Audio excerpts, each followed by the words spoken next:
Well, you're going to have saying. That's why I said, Frank, don't do it. So, period, end of story. As far as the purple hair, I know you'd never do that. The other part, the dress. Yeah, you know, I really don't. You know, I don't think you probably have the legs for it. But Frank's like, listen, of course I'd never do it. You don't want me to, but I really think we need to do that. Nope. And I said, no, we're not doing that. He did, though. I got to say, the way he lined up, he said, let's come in here. I said, I think we can get this for it. He said, no, let's come in at this price, and we'll create a flurry and fury. And sure enough, he did. It was incredible. So you listed it a little bit lower price. Not much either, like $5,000 lower. And then all of a sudden, we had offers that were 10 and 15, but really what I cared about, because I already bought a second house, you know, I'm fortunate enough I could, you know, buy a second house.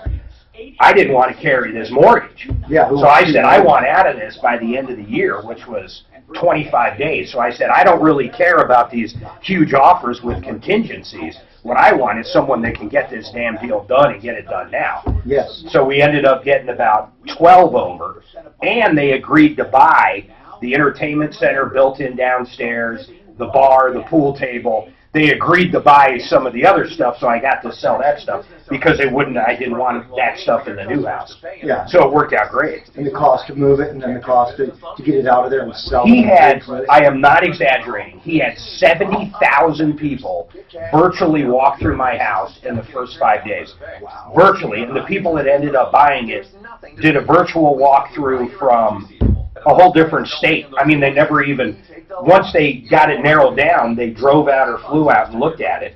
But I mean, he sold it to people. The walkthrough was incredible. You would take your keyboard or mouse, you could look up, look down, walk here, walk downstairs, walk up the stairs, look out the window to see what the view was, and then he had the, what do you call it, the drone do overlaying pictures up top. So that whole virtual walkthrough is what sold my house. I mean, 70,000 people in 4 days. It's incredible. I didn't even believe him until he showed me. I'm going 70,000. How's that even possible? Did the hailstorm wreck the beauty of your car? This is Susan Whitkin. Got the job done, didn't it? My God, he did. So that guy up there with Empire Carpet. Empire Carpet, I was looking it up. They are one of the biggest remodeling contractors in the U.S. Did you know that? I did not. I know they're a pretty big outfit. They're big. I was trying to find like the top 10 remodelers. They didn't come up. But so Empire, they're a big outfit. Their biggest thing that we get complaints on, they'll run a TV commercial that says, buy one room, buy 2 rooms, get 1 free. No, it's usually even worse than that. It's usually buy 1 room, get the whole house free. I mean, it's just crazy. But then you find out, of course, that 1 room costs as much as the whole house. Our biggest complaint is how they advertise it. It's deceptive advertising, for sure. Well, who isn't, though? I mean, seriously.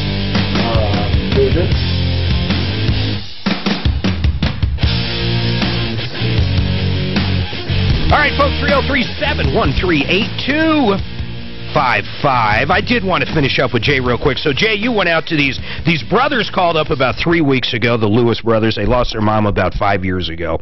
They had a hole in their roof.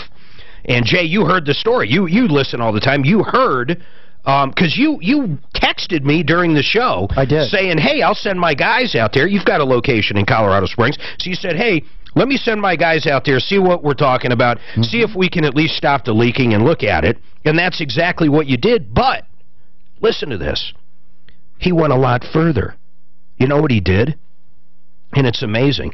Thanks to XL Roofing. Who's your main contractor? Because I know ABC, right? ABC is one of our main suppliers, but let's back up just a little bit on the story, because it's a good story. So you gave me the Lewis Brothers phone number. That's right. I called them, and I said, guys, I'm Jay Bretz, the owner of Excel Roofing. I left my cell phone number and said, give me a call, and we'll see if we can help you out. I never got a return call back. Never? Never got a return call back. My branch manager down in the Springs calls me up a couple days later, and he starts describing a deal to me. And he says, you know, we've got this thing, and there's these guys, I'd really like to help them out a little bit. You know, they've got these different things. We tried to qualify them for financing. They didn't qualify. I just don't know what to do, Jay, but I'd really like to help them. And it was them? Yeah, I told my branch manager. What a small world. I said, Scott, tell me a little bit about these guys. And he said, well, there's these 2 brothers. Their mothers died, and And it clicked with me. I'm like, that's the brothers right there. What do you think mentality-wise? But check this out. Scott, he calls me up. Aside from the show and everything, he's got a big, huge heart. Yeah, he's involved. He's wanting to help him out also, independent of what we had already started going. It's just the kind of people we have working for us. What grade level are they on? I'm not positive. I mean... I don't know the answer to that. I'm guessing like 12 years old, maybe. I mean, they have... Yeah.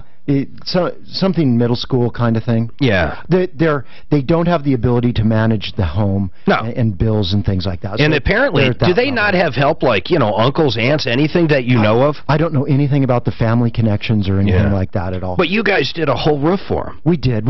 Scott went down, he checked it out, he saw the hole in the roof, water's coming in and all of that. They didn't have the money, so like I said, he called me up, things clicked, and so I got the measurements of the roof. I went to one of my suppliers, ABC Roofing Supply, and I said, we've got this deal going on. I also brought in one of our manufacturers that is a great partner of ours, and that's Owens Corning. Owens Corning, we're a platinum preferred contractor with Pink Panther people. The Pink Panther people. They are the best shingle manufacturer. I'll just say it. They take care of their people. But I told Owens Corning about the deal. They donated the shingles. ABC Supply donated the delivery of the material and all of the accessories necessary. And then your guys put it on. We went out there, we donated the permit, we went and paid for that, and I went ahead and covered all of the labor for the disposal, the dump, and the installation. Wow. And we've got these guys a brand new roof on their home. And that is what we call directly involved. It is. You can't get more directly involved. That went from a phone call into this show 3-4 weeks ago to a completely finished product that is so needed by a couple people that deserved it, honestly. These guys needed some help, and it's done. Thanks, Jay. They do, and I told you in an email, I've done a number of charity deals over the years. I like to help people out. These guys, I believe, are the most deserving that we've ever done. Didn't you say there's something with the HVAC? We need to reach out to maybe some HVAC contractors to see if they can help. Do you know what that was, what the problem was? Absolutely. It's the furnace pipe that goes from the furnace through the attic and up on the roof, and that pipe is completely rusted out. We need to get an HVAC contractor, a licensed HVAC. So the furnace works. It's just that piping. It's the pipe. Is it because the rain was getting down is why it rusted, or it's just super old? It's just very old. Those pipes will rust out over time. So yeah, they need a new HVAC. They need a new furnace vent pipe on that house. Boy, if anybody out there is listening, call in or email us live@troubleshooter.com because these guys could use it. And it looks like it's a one-story house, so this isn't a crazy setup. It's a pretty easy deal. The caveat, the deal is it has to be a licensed HVAC contractor. Yeah, of course. Because of the city of Colorado Springs and the permitting process. So that's what it needs to do. And maybe we can, us being the Troubleshooter Show, we can maybe donate for the permits, stuff like that. I don't have a problem with that, but of course we can't do the work. So if there's an HVAC company out there, on a referral list, not on a referral list, if it's in Colorado Springs, you're an HVAC company that can do this properly, maybe I'll get you up on the referral list for a period of time at no cost or something along those lines. I mean, whatever we got to do to help these brothers out. David, that's a weird one. I'm going to bring you into this real quick, but here's a couple brothers that aren't, they're not 100% mentally able. The mom passes away. I mean, man, as someone that's drafting a will or something, gosh dang, what do you do in a circumstance like that if there's no brothers or no relatives, aunts, uncles to help out? I mean, it's kind of bizarre. I mean, I guess ultimately, if there was enough money, you would set up a trust to pay someone to take care of stuff, but if there's no money, what do you do? There's nothing you can do. But, if they're on government benefit like Medicare, Medicaid, the other problem is if you give them money, they're no longer eligible because now they have the money to pay for things. So you could affect their eligibility. And the way around that, Mark, is you can set up what's called a special needs trust. The money when the mom died could have gone into that trust. The trust does not pay for everything. It pays for the things expenses that the government will not pay for. For example, you need dental work. The government's not going to pay that. That money can come out of that trust. How about like the electric bill? Well, it could do that as well. It's set up that way because that way it's never considered their money. It's in trust. They're not the trustees. But in this situation, you know, for example, I don't think I would feel comfortable doing a will for them. Because I have to make a determination about their competency as well. But if you don't have anybody, I mean, all you could do is get social services involved. You just made me think of a whole new level. What happens to the house? I'm 100% guessing there is no other family, okay? Just because of the circumstances that I know. Or nobody wants to step forward. So, or no one wants to step forward. That's probably more likely the deal. But the question is, when they pass, what happens to their assets, that house? If there is assets when they pass, if they never did a will, there's no family, we always hear, oh, the state gets everything. Is that true? What would happen is if, in fact, you know, the parents are gone, there are no other siblings, they don't have nieces and nephews, they don't have anybody, cousins or anything, then ultimately there is no heir, and yes, it would go to the state, and it's put on that, in that registry where they, what is it called, the Great Colorado Payback. The money would go in there, and should there be some heirs and they become aware of their deaths, then they could come forward, and there's a period of time by which someone can make a claim and get that money. Beyond that, once that is gone, with that time period, now it does go to the state. You know what sucks about that is I think you nailed it. So when they do die, all the help will come out if there's assets. Their relatives, they'll show up. They do, don't they? You can bet on that. Yeah. All right, listen, we're going to take a quick break. We're going to come back. I got one line open, 303-MARTINO, 303-713-8255. Steve, Tim, Keith, Tabitha, you guys hold on. My name's Mark Major, and this is the Troubleshooter Network. Who's Tabitha? Line 7? Oh, I have no idea. So we're up. Second time I shut everything down, come back. We got all your interviews. It's all good. Jay. Yeah. It's running on Facebook. Yeah, we got all your interviews. So I just got up when they started your. Oh, you got the interview with what we did. Oh, good. Let's. I'll cut that out later, and we'll do a promotion on that. Do you have that digitally, so I can put up with the brothers, or is that kind of a bad watch out? No, that's fine. That's why I went to. Get us an actual digital photograph of this. Don't you have it though? Can't you just forward that email to him? It's all you have an email. No, but this was built into a PDF, right? It is. If you just have this into a Word doc, but if you forward that email to him because it's got those other pictures. Okay, perfect. No, we got everything on you, Jay. It just started working. Everything started working as soon as the computer gets. But so that picture that he's talking about of the brothers is embedded into a Word doc. Okay. Is that going to be good? Cool. I think we could probably get it if we get the Word doc. Yeah. You know what? I can have one of our assistants email me just that single picture. I'll try. I can always cut it out. My elite team of house flippers have flipped over 800 properties by using my 3-step flipping system that guarantees. I don't know what it was, Mark. Like I said, the reboot fix it. I'm growing my team in your area, and I'm looking for help. I have more cash available than deals right now, so I need you. All interested candidates, call now and take an inside peek of my flipping system. I'll rush you out a free copy of my Fortunes and Flipping CD kit that will show you how easy it is to get in, get out, and get paid immediately flipping houses. If you Can you guys reach out to Jay and see if he wants to do it early? We have got to work some of these in to the next hour. Oh, shit. Brent Ivinson, damn it. He's a little out of the way. No, we have to do it now. Can you say these are definitely not a okay contract, right? All of this language in here is correct according to the Colorado law, so they've got that. But I believe, because of the fact they didn't have a price down and the scope of the material, those are the two things that ixnayed. I think because of that fact. Okay, try to get them on. What is today, damn it? The 6th. Thursday the 6th. Can you believe tomorrow's Friday? I know, it's weird. It's absolutely weird. And I took Monday off too. So. I took Monday and Tuesday, yeah. We took Monday and Tuesday. They're like, you going to be in doing the show? I was like, well, if you call it best of me being in doing the show, yes. Relaxed credit requirements. American Financing has salary-based mortgage consultants. Okay, I got to do one clear choice. Process only takes 10 minutes. All about American Financing today at You know, that guy really did not sound like a nut job. So I don't know what that's about. He's good though, because I didn't think he was really a nut job either. One live before each break, or whatever, is with Flex. Okay.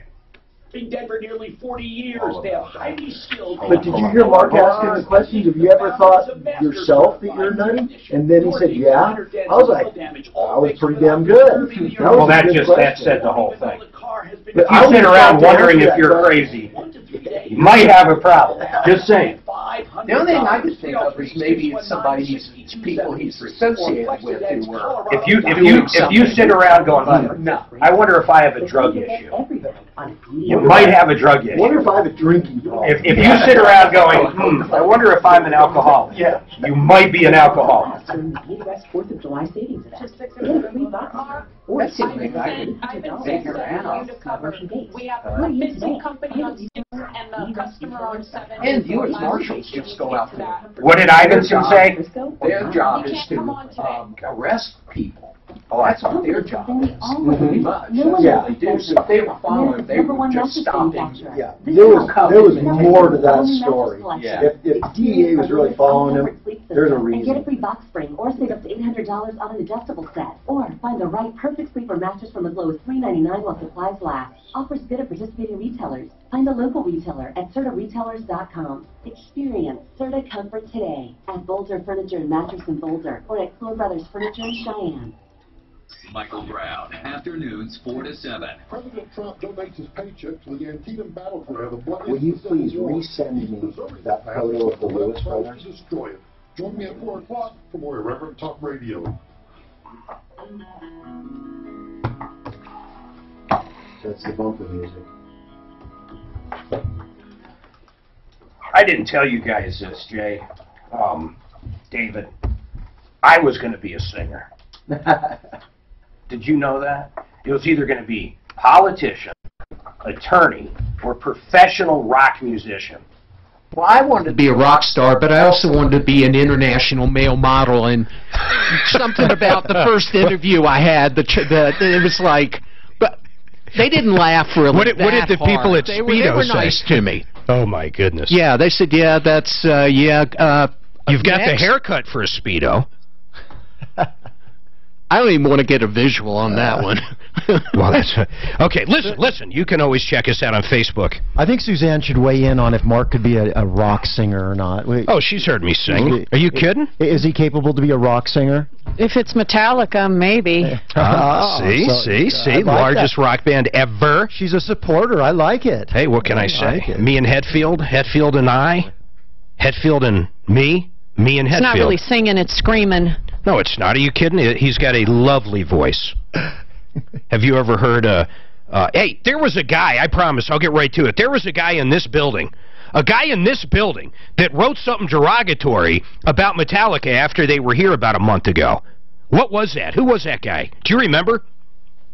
No, there's no way. No way. There is no way Willie B. wrote that. There is no way. I cannot. No way. No way. I refuse to believe that. I like Willie B.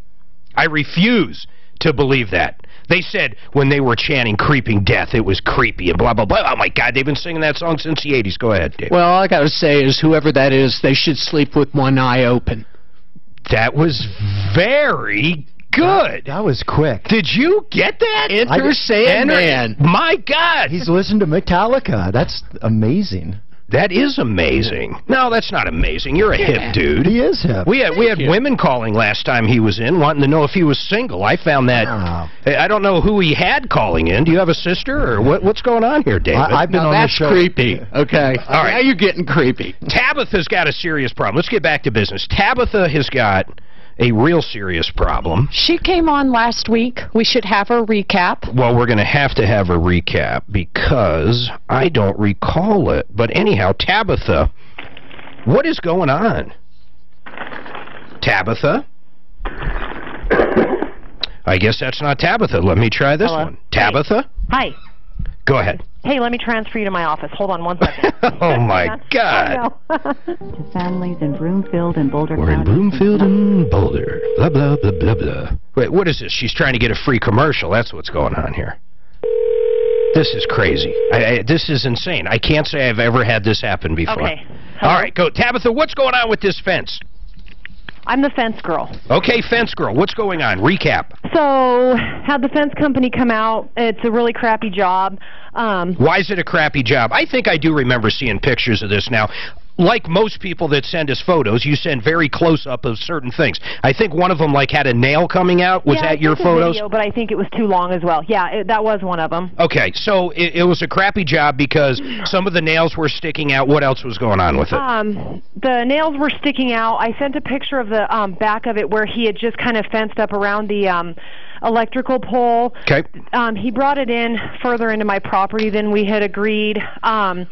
The gate is sagging, which they said it wouldn't. He overlapped places that he didn't want to cut. And this is your typical, was 6-foot privacy fence, if I recall. Nails, all the nails on the back ends are sticking out. So, like, if you were to go to the back side of the fences, all the nails are coming through. So you would cut yourself. All of them. Hey, not even exaggerating. Okay, hold on. Deputy Dan, do we have these photos still? They came in about 2 weeks ago. I recall them now. If we have them, let's get them up so people can see them on Facebook. So, Tabitha, did you call these guys? And I think it was, hold on, let me think here. 5-star cedar fencing. Correct. Come on. Come on. That was good, Mark. Okay. I mean, you just pulled that. Did you see that? Good, yeah. All right, keep going, Tabitha. Did you call them? What did they say? I did. And so the first couple of, and I didn't call them just because I've watched enough shows where I want emails. So I emailed Bill Addison, who I thought was the owner, several times, and there was always it was kind of like I was being shoved off about the issues. And then he did send Victor back, but Victor came out on Easter when I wasn't home and climbed my fence and pulled a couple nails and tore a couple boards down and left, just was like, hey, we did what we could do. If we look at it right now, is there still a bunch of nails on the other side? I wish that somebody would come to my house and see I'm not delusional. Where do you live? In Golden. God. I can't, and so Bill he did email me after you guys contacted him, and he's like, did you bother to tell Allie we said we'd be back? And I said, I did tell them you would come back, but you keep telling me you're going to come back. You told me 7 to 8 weeks. Here's the problem, though. The problem is that the fence is getting worse, and then he sent me an email the other day, and he said, well, the owner said he'll give you $500 if you could find somebody to fix it and for $500. Tabitha, why were they going to be 6 or 7 weeks out? Do you want to tell Mark why? They're too busy putting up fences. No. Because you didn't want the guy that he was sending out? Oh, yeah. I told him... The owner's on the other line. Victor did come out, and I told him, if Victor thinks he did a good job, don't send him back, because he's not going to fix the job. Understand. Boy, are you frustrated. Hold on. I'd be frustrated, too, though. Listen, we've got Bill Anderson. He is the owner of 5-Star Cedar Fencing. He told me he wasn't the owner, actually. I have an email. All right. Hold tight. Hold tight. We're going to come right back after this break. We're going to bring up the owner of this fence company. Let's try to get this thing solved. I mean, this has got to be a simple one. Everybody hang tight. Steve, Tim, Keith, Kim. We'll be right back. You're on a roll today. So this page is what they call a call tracker, and so that it shows what that guy, that roofer guy, that greedy roofer guy. You should go back to him if he's even still there. See, look, he called in at 10 o'clock, and it's 11 now, so he's been chilling for an hour. So, but what Mark just did, he ran through all of their names. So he told them to hang tight, so he didn't forget about it. Sometimes if you leave somebody on there for an hour and a half... Did you see that? Yeah. I got 16 minutes of lives. That makes for bad radio, because he goes to a caller on the Okay, yeah. I think this rivals the most Tom's ever had. What's that? This is the most I've seen Tom ever have. You've seen it? I've never seen that. Mark's a pro. He can handle it. He will jam through. I just know listeners. I mean, you do a damn good job on the lives too. Thank you. This is Denver's talk station. Flattery will get you everywhere. You know what? That's not bullshit. It's not. Because I listen to some hosts do lives, and they're like, yeah, you know, I was out there once, and it looked like they have a good business, and it just doesn't sound like they're inspiring confidence.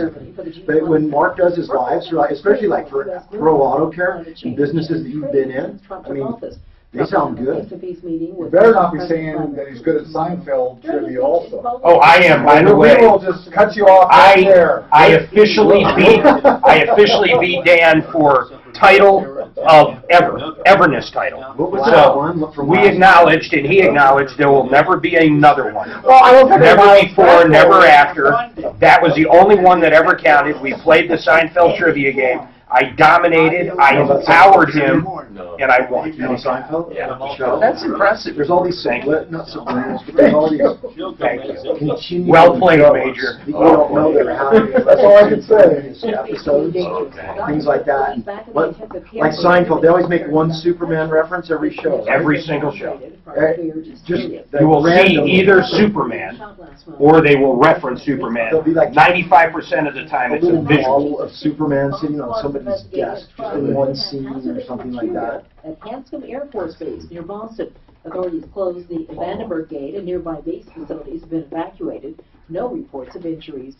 A father I did Frank Duran. Is that the only spot I did? Stabbing in Loganville, Georgia. Corporal Michelle I let an hour go by. Police Department says a fifth child was rushed to the hospital. You were going to get Joel, though, right? Say again, sir? You were going to get Joel. Their lives lost. You understand what they're talking about? The mother and wife of the victim Commercials, detained in connection. And they've got them packed so tight. He's not positive he can get them all done. I'll get them done. First U.S. city to ban the sale of flavored tobacco. You're listening to the latest from the Who banned the sale of flavored tobacco? Did I just hear that? That sounds bizarre. Well, they make it taste like raspberry gum or something like that. So was it about children? Absolutely. Yeah, the smokeless tobacco kids just like candy. And they see their older brothers or whatever chewing tobacco, so they want to be like older brother, but they can't put in Copenhagen or Skoal because that'll make them puke. That stuff could kill you too. We know nothing about these vaporizers. This Saturday. Yeah, you're right. It could be the worst thing in the world. I bet you can get like pneumonia with them. That sounds crazy, but I'm convinced of it. Oh, this vapor. Why would anybody start vaping? But why would anybody start smoking? Well, to get off cigarettes, I could understand. Because see, the thing is, all the vapor vape does is you can get different levels of the carcinogens. And nicotine's not a carcinogen, it's all the other crap, tar and all that stuff that's in the actual cigarette. But why someone would just start vaping, not giving up cigarettes? Yeah, well, because it's cool. Well, I smoked in high school. That's why Dan started. I was cool. Dan was like, oh man, I'm not cool. I'm not one of the troubleshooters. He's listening to Metallica. I would have never known. That was great though. You were smoking. How do you become a male? International male model smoking. Metallica. Well, see, that was part of the problems I started to develop. Stop it. No, I stopped smoking like first year of college. It was like, why are we doing this? When you realize that it made you stink and all the money it cost you. It makes you stink. Smokers stink. They do. And that was when I could get a pack of cigarettes for $1. Right. $1? For $1. And you probably got a Chesterfield Do you date yourself? Well, a quarter. They were always like a buck and a nickel. A nickel. They were a nickel back then. We could buy a watermelon and a Coke for a nickel. A nickel. That was in '07, I think.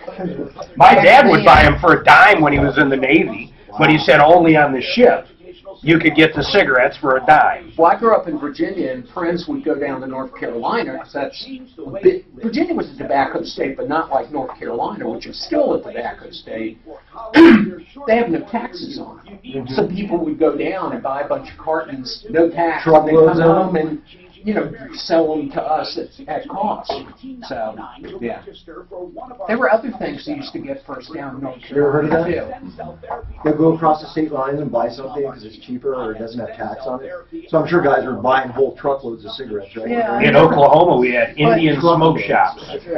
But there was another kind of Indian smoke shops, no tax. There was another kind of plant that sometimes they bring back that we smoke too. How do you make sure you get the not legal? From either a You're the lawyer. Shit, it was a felony back then. You're the lawyer. Just to have this much, to take the fifth. one joint, felony. You could go to prison. Well played. Well played. Take the well played. Tell him you have no idea what he's talking about. Sure he does. He knows exactly what I'm talking about. Purchases with only 1% down. Whenever I go out of state to some of these conferences, I always get a bunch of crap about Colorado weed being legal. Yeah, that's starting to get weird though. We drove from here to California for a wedding. While we were there, Nevada was going full-blown legal that weekend, and then California is full-blown legal. CFPB's And they're looking to us for all the laws, and we have to develop businesses that hopefully should be able to go to those states and capitalize. They got to start taking credit cards so they can track the money. They think Nevada's going to be the biggest state for marijuana, for people coming into Vegas. Oh, I'm sure. Yeah. The liquor industry fought them like crazy. Novel on the handset. When's the last time you saw two guys who were high get in the fight? This is the Troubleshooter Show. Help! I need somebody. Now, Tom Martino, the Troubleshooter. Welcome to the show. My name's Mark Major, and this is the only show of its kind. We solve problems, answer questions. We take your complaints, we get directly involved, and you know what? We recoup money to the tune of Tom Martino's Recoup. You ready for this? Over $100 million in cash, merchandise, exchanges, refunds, services over a 38-year stretch, arguably $200 million. Although every time I say $200 million, I'll call him an idiot. Some idiot emails me and goes, "There's no way, I've done the math in my head." Hey, you know what? You can't do math. You got to prove to me you can do math. I don't even know how I got on that tangent, but I did. Certain things I say on the air always come to haunt me in emails. And one of them is when I say over $200 million in cash, merchandise, exchanges, and refunds. But let me tell you something. How do you put a price on what Jay Bretz did here? He got two brothers a roof. So honestly, Jay, on a cash price here, what is this, a $15,000 deal? I have no idea. No, it wasn't quite that much. We could call it probably $8,000 or $9,000. Okay, so that's like, there's an amount right there that doesn't even go into that total, but yet it should. I mean, it really should, no matter how I look at it. You know what the hidden amount is that maybe you haven't even thought about? Is the hundreds of millions of dollars that people have saved just by listening. Just by invoking Tom Martino's name. That's what I say. If you don't take care of this, I'm going to call Tom Martino. And you know that brings action. All right, we're going to go right back to Tabitha. She had a problem with this fence, and we're going to bring up the owner in a second. But Tabitha, so I just need to recap real quick. You had Five-Star Cedar Fencing come out, Bill Adderson. Basically, how much was this fence, by the way? Well, I borrowed against my retirement to get it. It was how much was it? $2,350 is what I paid. Okay, so $2,300 for the fence, and it's just a shoddy job, in your opinion. Well, and they told me that they could move my shed. That's how we got the whole deal started, because I needed my shed moved. Yeah. And the guy moved the shed to the back, but he'd also kind of tore up the yard and destroyed. He ruined my shed and didn't even level it how I wanted it. And I kept telling Bill, hey, and Bill's response was, well, this isn't really what we do. And I said, then you shouldn't have said it's not your scope, so that my stuff didn't get ruined. You know, that's funny. That happens all the time. Yeah. I mean, it happens. We had it during hailstorms, Jay. In Colorado Springs, especially after that big one about a year ago, every roofer down there wanted to play siding contractor and everything else. Right. And if you're not good at it, that can bring in a lot of problems. You might be a great roofer, but your guys aren't used to putting siding up. So, I mean, it happens. That's absolutely right. And, you know, fences can get away from you really quick if you don't set the posts correctly and all that. Decks also, guys, they'll start redoing decks. And Tabitha, if you don't know what you're doing, it's bad. Jay brings something up. If I run a line on it, is it straight? I realize nails are... It's not even straight. You can eye it. And the thing is I had just to get an estimate, and I told Bill, I said, I haven't even thrown you guys under the bus yet, like, because I wanted them. Well, he might argue that, but okay. Well, now he will. That's fine. Yeah. But I had another company come out, and I said, hey, I had a company come do this. What would it cost to redo it? And the guy was like, holy cow. And he even showed me, because it's not, well, I don't do it, you know, and he said, well, if you look at it like this, you can see. And I'm like, wow, didn't even know that, you know. And how much was the bid to redo it? For the guy to come out and tear out the back fence and move my gate where I had originally wanted my gate and move my shed, I think it was $1,500 is what he had. All right, hold on. I want to do this. I'm going to put you on hold because I love when owners of a business come on. Bill Adderson, owner of Five-Star Cedar Fencing. First of all, Bill, thanks for coming on, and I'm dying to hear your side to this story. Sure. Hi there. Hi. So what's going on? Do you acknowledge there's issues with the fence? Yes, we've never not acknowledged it. I've been working with Tabitha for quite some time now on this. You know, we take care of every one of our customers, you know, individually, and Tabitha seems to think that we are not treating her the same as we treat other customers, which is not true. Why would she think that, though? Why would she think that other customers are treated better? I'm curious. Because her emails. She sent emails saying that that because of, I don't have any idea of her financial situation, but she said because of her financial situation, we're treating her badly. Okay. That's never been the issue. We've never taken that into account with any customer. We never would. And to make assertions like that, I think, is irresponsible. What needs to be done on the fence, in your opinion, right now? Have you actually looked at it? I've looked at the fence pictures, and I've had people go out there with cameras and video. Okay. To take a look at it. And I understand what the problem is. I see Tabitha's point. You know, it all came from a miscommunication. First of all, that line, the installer Vic, who went out to do the job, he actually said that he spoke with. Now these things, because they're never put in writing, you can never prove it. But this is the information that I got. Bill, hold on a second. Bill, how are nails sticking out? Every single nail sticking out on the opposite side of the fence a communication problem? Well, no, that was and that's one of the reasons that we're going to definitely take care of it, because the installer, without knowing, used the wrong length nails. Okay. But that can be taken care of. I mean, it happens every now and then. Not every job is going to go perfectly. This is construction. This is remodeling. So, you know, but we will always tend to any complaint. Okay. When are you going to fix it? Well, we have. I totally lost you there, Bill. Maybe stand still. Say it again. Okay. We have an installer going out today. Oh, perfect. And then you'll have a time frame after he looks at it? Absolutely. We should have it done by the end of the week. Hey, Tabitha. Barring any rain. Hold on. Tabitha, hold on. Listen, let me finish first. If Bill sends someone out and they look at it and they say, here's what we're going to do to fix it, and they fix it, and it looks good, I see no issue here. Now, if they don't fix it, or it still looks like crap after they're done, I understand we still have an issue. Would you give them the ability to at least get out there today, assess the situation, and then Bill's saying they'll be done by, you said this weekend, right, Bill? Yeah, as long as there's no major delays, we would get on it right away. And so Tabitha, to do the whole job. Let's clear this up. So I didn't know anybody was coming out today, and I want to be there because they need to know what I'm saying is wrong.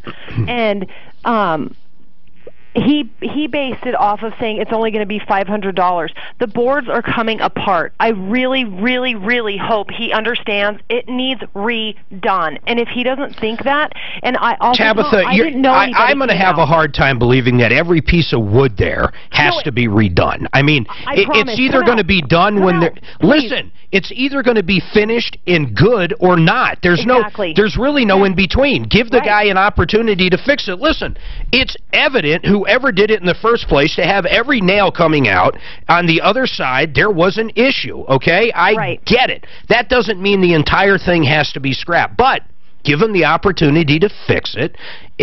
After it's done, if you still don't like it, I'll make you this deal. I will personally come out and look at the issues you have with it if there's major issues when you're done. It's a fence. In other words, it's not going to be a Picasso, but it's got to look like a good, normal fence that I would get and approve, or Jay, or David, or anybody. Exactly. Bill, fair enough? Fair enough. And I just want to say, in our defense, we do 100 fences a year. We use the same materials on every fence. Okay. We don't do any different materials with Tabitha that we did with anybody else. Okay. You know, it's standard and better to #1 grade Western red cedar. That's what she was saying. Hey, Bill, the fact you're on here, the fact you're on right now, telling me you're going to go out and get this thing handled over the weekend, I got you, man. I like what you do. How's that? Appreciate it. All right, so Tabitha, hold on, okay? We're going to put you, I'm going to bring you back up. Hold on, let me get him on hold. And, my Lord, I just dumped her on accident. Have Tabitha, have her call back up. I do want to talk to her on air for another second. All right, 303-713-8255. You know, what do you guys say? Come on. Jay, what do you think? You think this thing, if you had to bet money right now, in fact, let's start the lunch bets. If you had to bet lunch right now, at the end of the weekend or Monday, is this fence going to be, I'm not saying it's Tabitha going to be happy with it. That's a whole different question. Is it going to be a normal fence that you would pay for or I would pay for? Do you think it will be or not? What's your gut? This is what my gut feeling is, and this is the way I would handle it if I was him, the owner of the fencing company. I would go out there and personally supervise the installers and make sure that they get it right. Now, because those nails... Jay, sometimes I want to wring your neck because, listen, because you do things perfect. Because I cut to the chase? No, no, because you do things perfect, like you don't pay a cent till you're content, okay? I love it. But that doesn't mean everybody, it doesn't mean that owner is going to go out and watch his guys. Should he do it? Yes. Is it possible to get it done without being out there? Yes. But once again on the question, I don't know if he's going to go out or not. Do you think, here's the killer part, because you run your business next to perfect. Okay? No, we are far from perfect. Well, that's not, it's not true, man. We make mistakes. We do roofing wrong sometimes. Of course. But I tell you what, when you've got a problem... You threw that one guy's gutters away that were 80 years old. We did, and he was disappointed on that. He had an emotional attachment to him. I'll never forget that call. God, you took the wind out of my sails with that story. Look, did you see him? I did. He just went whoosh. But if we do things wrong, so okay, you've got a chance to do a do-over, and there's not a lot of do-overs in life. Do you think he's going to do it? He should make sure that those guys get it done. Cut to the chase. Second time. Come Monday. I don't know that. I don't think you don't think it's going to be done. If the guys are left unsupervised, I don't think the fence is going to be acceptable to her. If he goes out there, I think it would be. Okay, Tabitha, hold tight. I got to take a break. We'll come back. I do want to talk about Jones Sullivan Approval Reverse Mortgage. If you need a reverse mortgage, listen, there is a lot of people out there. I think, my God, Henry Winkler, Fonzie's pushing them, the guy from Heart to Heart. Everybody out there are lead generators for these approval or for these mortgage places, these reverse mortgages, okay? Don't go with these lead generators. Here's what I want you to do. I want you to call Joan Sullivan. Whether you're in Colorado Springs, you're in Denver, she's got offices everywhere. What I love about Joan, she's going to give you the real deal. She's going to give you the skinny on it. She's going to tell you, look, it's not right for you if you want to do this or this as you get older, if you're not going to stay in the house. But she can talk to you about either downsizing. She can talk to you about getting a bigger house on a reverse mortgage. And the most important part is, if you're over 62 and you want a little more income or you want to get rid of that traditional mortgage right now and stay in your house till the day that you die, well, you might want to talk to Joan Sullivan and see if it's right for you. But any questions you have, she's a great woman. She'll talk to you over the phone. She'll explain everything, and she'll tell you right away whether or not she thinks you're a fit, and she won't BS you. 303-771-3528. Call her right now, 303-771-3528, or check her out on referralist.com.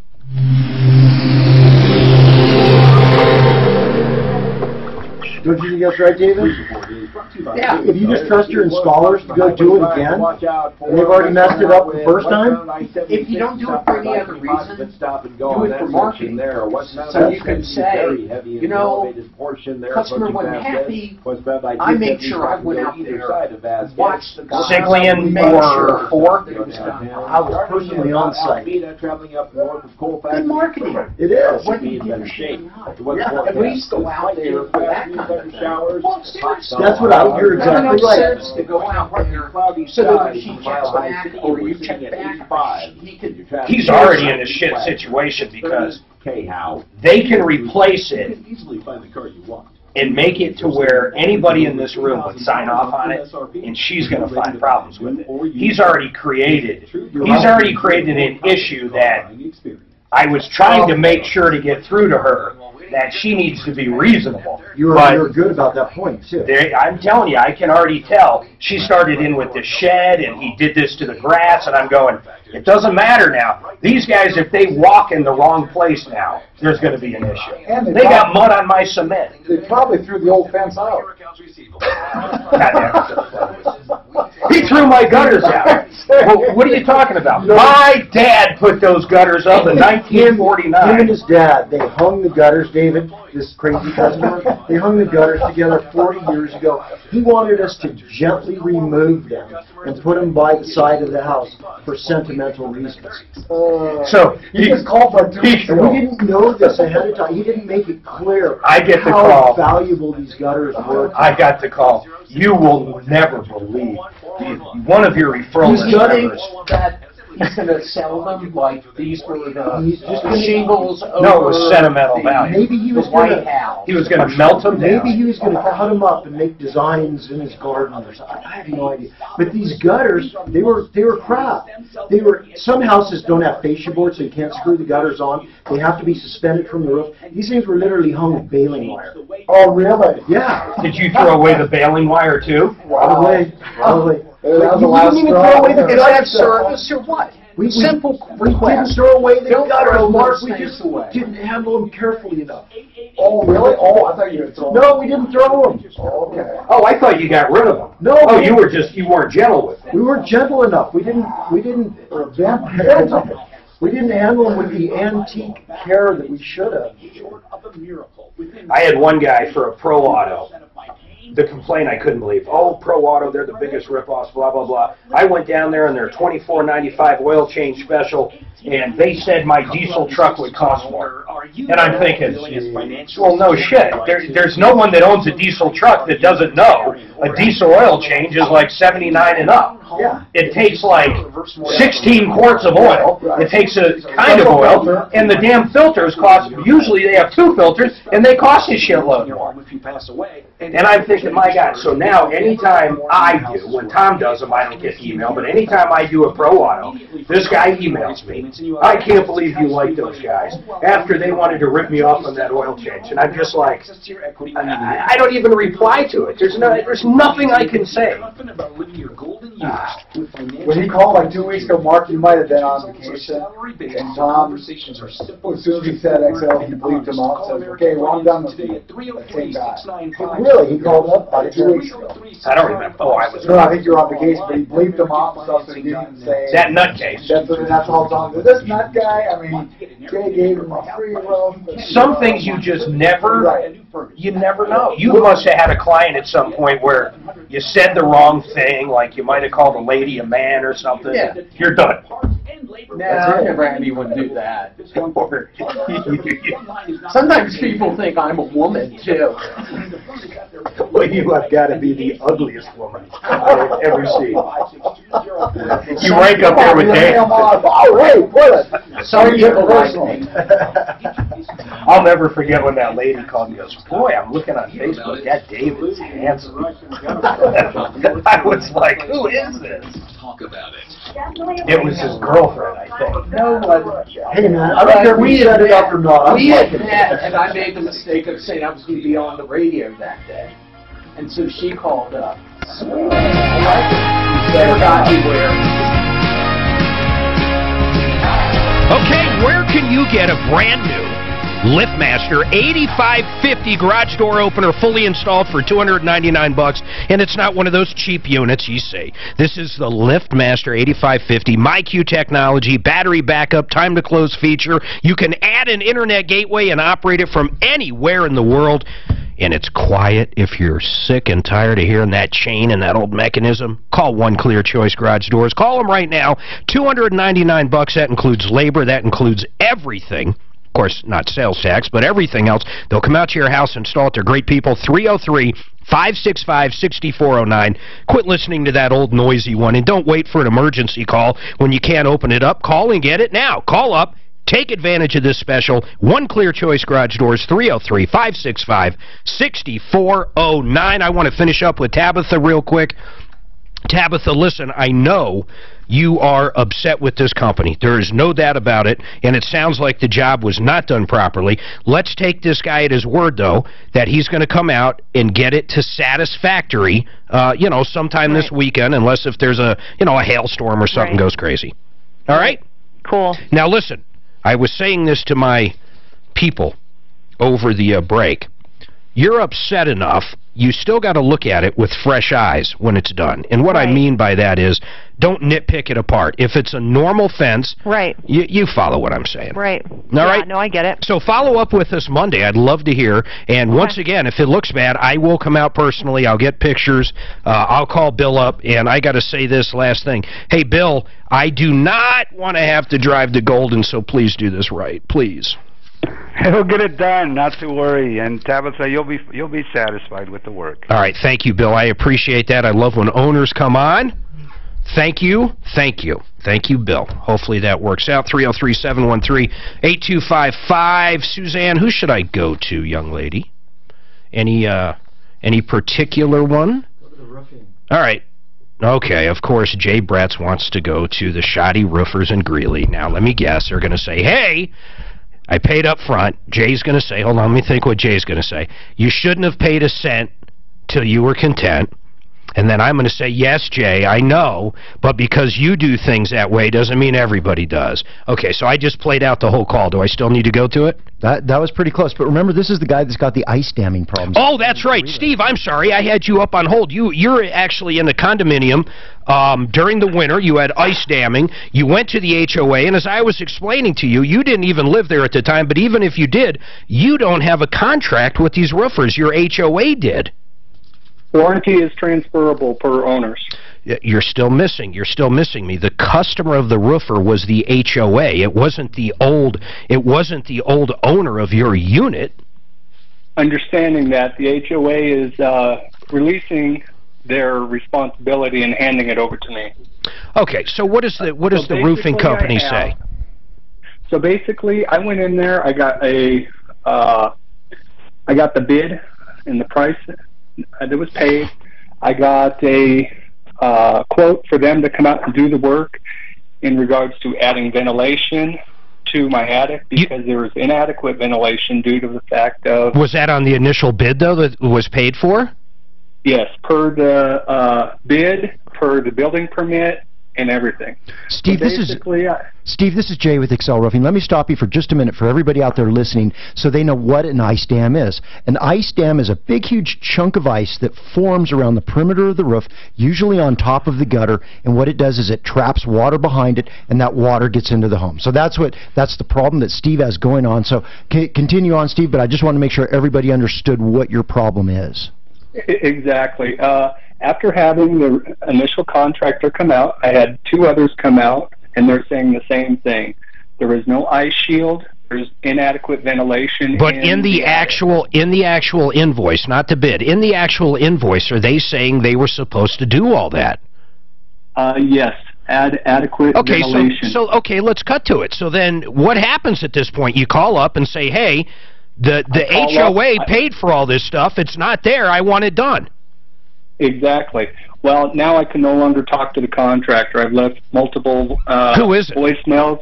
It's Slaughter Roofing. I don't know. Do they do mostly commercial stuff, or do they do everything? No, they do a lot of residential, and unfortunately, well... Are they pretty big, Jay?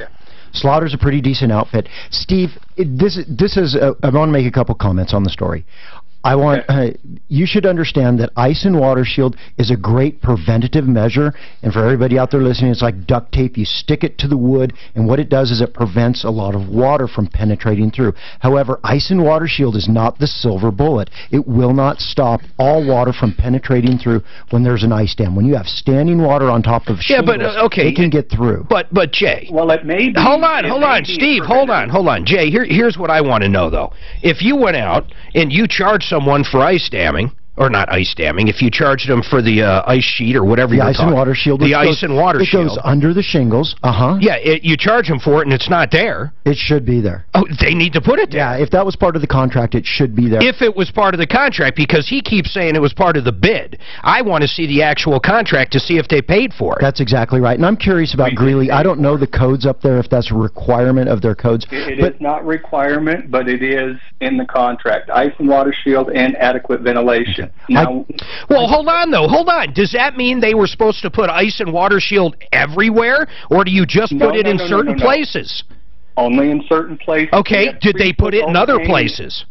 They did not put it in the whole complex, as it's a 10-unit structure. How do you know that? Jay, if you went out there, can you eyeball if it's there or not? You're exactly right, Mark. You'd have to dig shingles up to see if it's there. Generally, Ice and Water Shield is put around the perimeter, but it should be on the contract. It should say 3 feet of Ice and Water Shield around the perimeter. What is it? Can you send us a contract, Steve? If everything you're telling me is correct.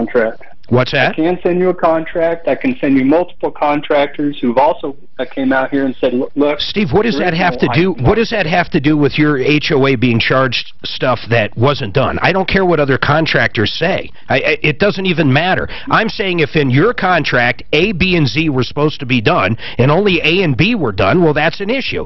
That's something I can sink my teeth into. What I'm afraid of is you're going to send me over a contract that doesn't stipulate where they put this stuff, and they're going to say, well, we did put it in some places. We might have not put it there. Then where are we? No, I have unit numbers that was supposed to be in all the bids, all the contracts. I have their bid to do my work. It sounds like he has his ducks in a row. Why don't you send us over that info? He does. And, Steve, I've dealt with a lot of ice and water or ice damming problems over the years, and my guess is that in that contract it says acts of God are not covered. And the contractor might be saying ice dams are an act of God. It's not something, they might say that they've done everything correct. But realistically speaking. Jay, not if they said they were putting ice dam over unit 102 3 feet back and they did it. That's correct. That would be a violation of the contract. Correct. But if Steve wants to get his problem solved, one of the best solutions he can do is go down to Home Depot and get the heat cable that's put on a roof, and then whenever those icing conditions exist, plug it in and make sure that the ice dams don't form. Steve, get us that. That is on. Get us those contracts soon as you can. That's where we're at with this right now. Get us that info. If you are correct in everything you're saying, I'll go after them. Got it? Got it. You get your name and your email, fax number? Yeah, hold on. Suzanne will give you that stuff. I got to tell you something about that stuff, though, Jay. Our house, the back of it, doesn't get any sunlight. We've got trees around our house that are 100 feet tall. It just doesn't hit. There is those cables everywhere. They do nothing for ice damming. The only way, I mean, there is so lack of sunlight there, the cables just simply don't get hot enough. I think I'd light my house on fire if I had cables that would actually stop it. So the only way I get rid of it, I did go to Home Depot. You know how I got rid of it? And it's a pain in the butt, but I have to do it. You got a snow rake. I got a snow rake, and every time it snows, I bring the snow down, and it works fine. So, but it's a pain in the butt. But those things, they're on, they get warm, they get hot, they work on a couple other areas of the back of my house where it won't dam, but one in particular place, they're useless. I don't think that you have enough heat cable up there, or maybe that cable's malfunctioning. Well, it gets warm. It needs to be, those cables always... Maybe I'll have you over for dinner. I got a ladder. So you're going to make me get up on your roof and install heat cable? Well, I'm not getting up there. Hell no. You saw my roof. You think I'm getting up there, Dano? Susan, no way. Will you get Mark up on the roof with me if I come over? Deputy Dan was over, and I beat him in Seinfeld trivia so bad I spanked him, as they say. Spanked him. Still sore. Still sore. He said, well played, Major. Well played. 303-713-8255. This is horrible. Kim, what is going on? It says you were served with an eviction notice. What's going on, Kim? Oh, well, I moved into this house, and the landlord wasn't quite honest with me. He told me, you know, that it had been let go inside, but he didn't tell me about the in-depth of it. And so we came to an agreement that I would clean it, a little bit of paint, a little bit of elbow grease, you know. Yeah. And, so where are we at right now, though? Oh, where we're at right now is he took my rent on 5/5, and then he served me on 5/9 with a 3-day, with a notice to pay rent or vacate. However, my rent was paid. But you're saying he paid, and some of that rent, though, you're saying was a trade. Hold on. This is a big problem. We want to try to help you out. Let me get you on hold. I promise I'll pick you up after this. I do want to talk about Ideal Home Loans. Brent Ivinson is one of the best guys I know. If you're looking for a refinance or a purchase, call Ideal Home Loans. These guys have been around forever. They do a credit optimization, help you get that credit up to get you the best interest rate. Custom term loans. If you're in, say, a 30 right now and you're down to 25 years and you want to pay it off quicker, convert it to a 15. The interest you'll save over those 10 years in that example could be hundreds of thousands of dollars. You got to check it out, and their pre-approval, unlike all these other clowns out there, their pre-approval's the real deal. When you shop with an Ideal Home Loans pre-approval, pre-approval. It's like shopping with cash. You got to check these guys out. Brent Ivinson and Scott and Jim and the gang down there, they're great people. They'll give you written guarantees. And don't forget that they also do the rate guarantee. If interest rates drop 3/4 of a point within a certain amount of time, they'll refi you for free. Give them a call right now. See how you can get your ideal home loan. 303-867-7000, 303-867-7000, or check them out at idealhomeloans.com.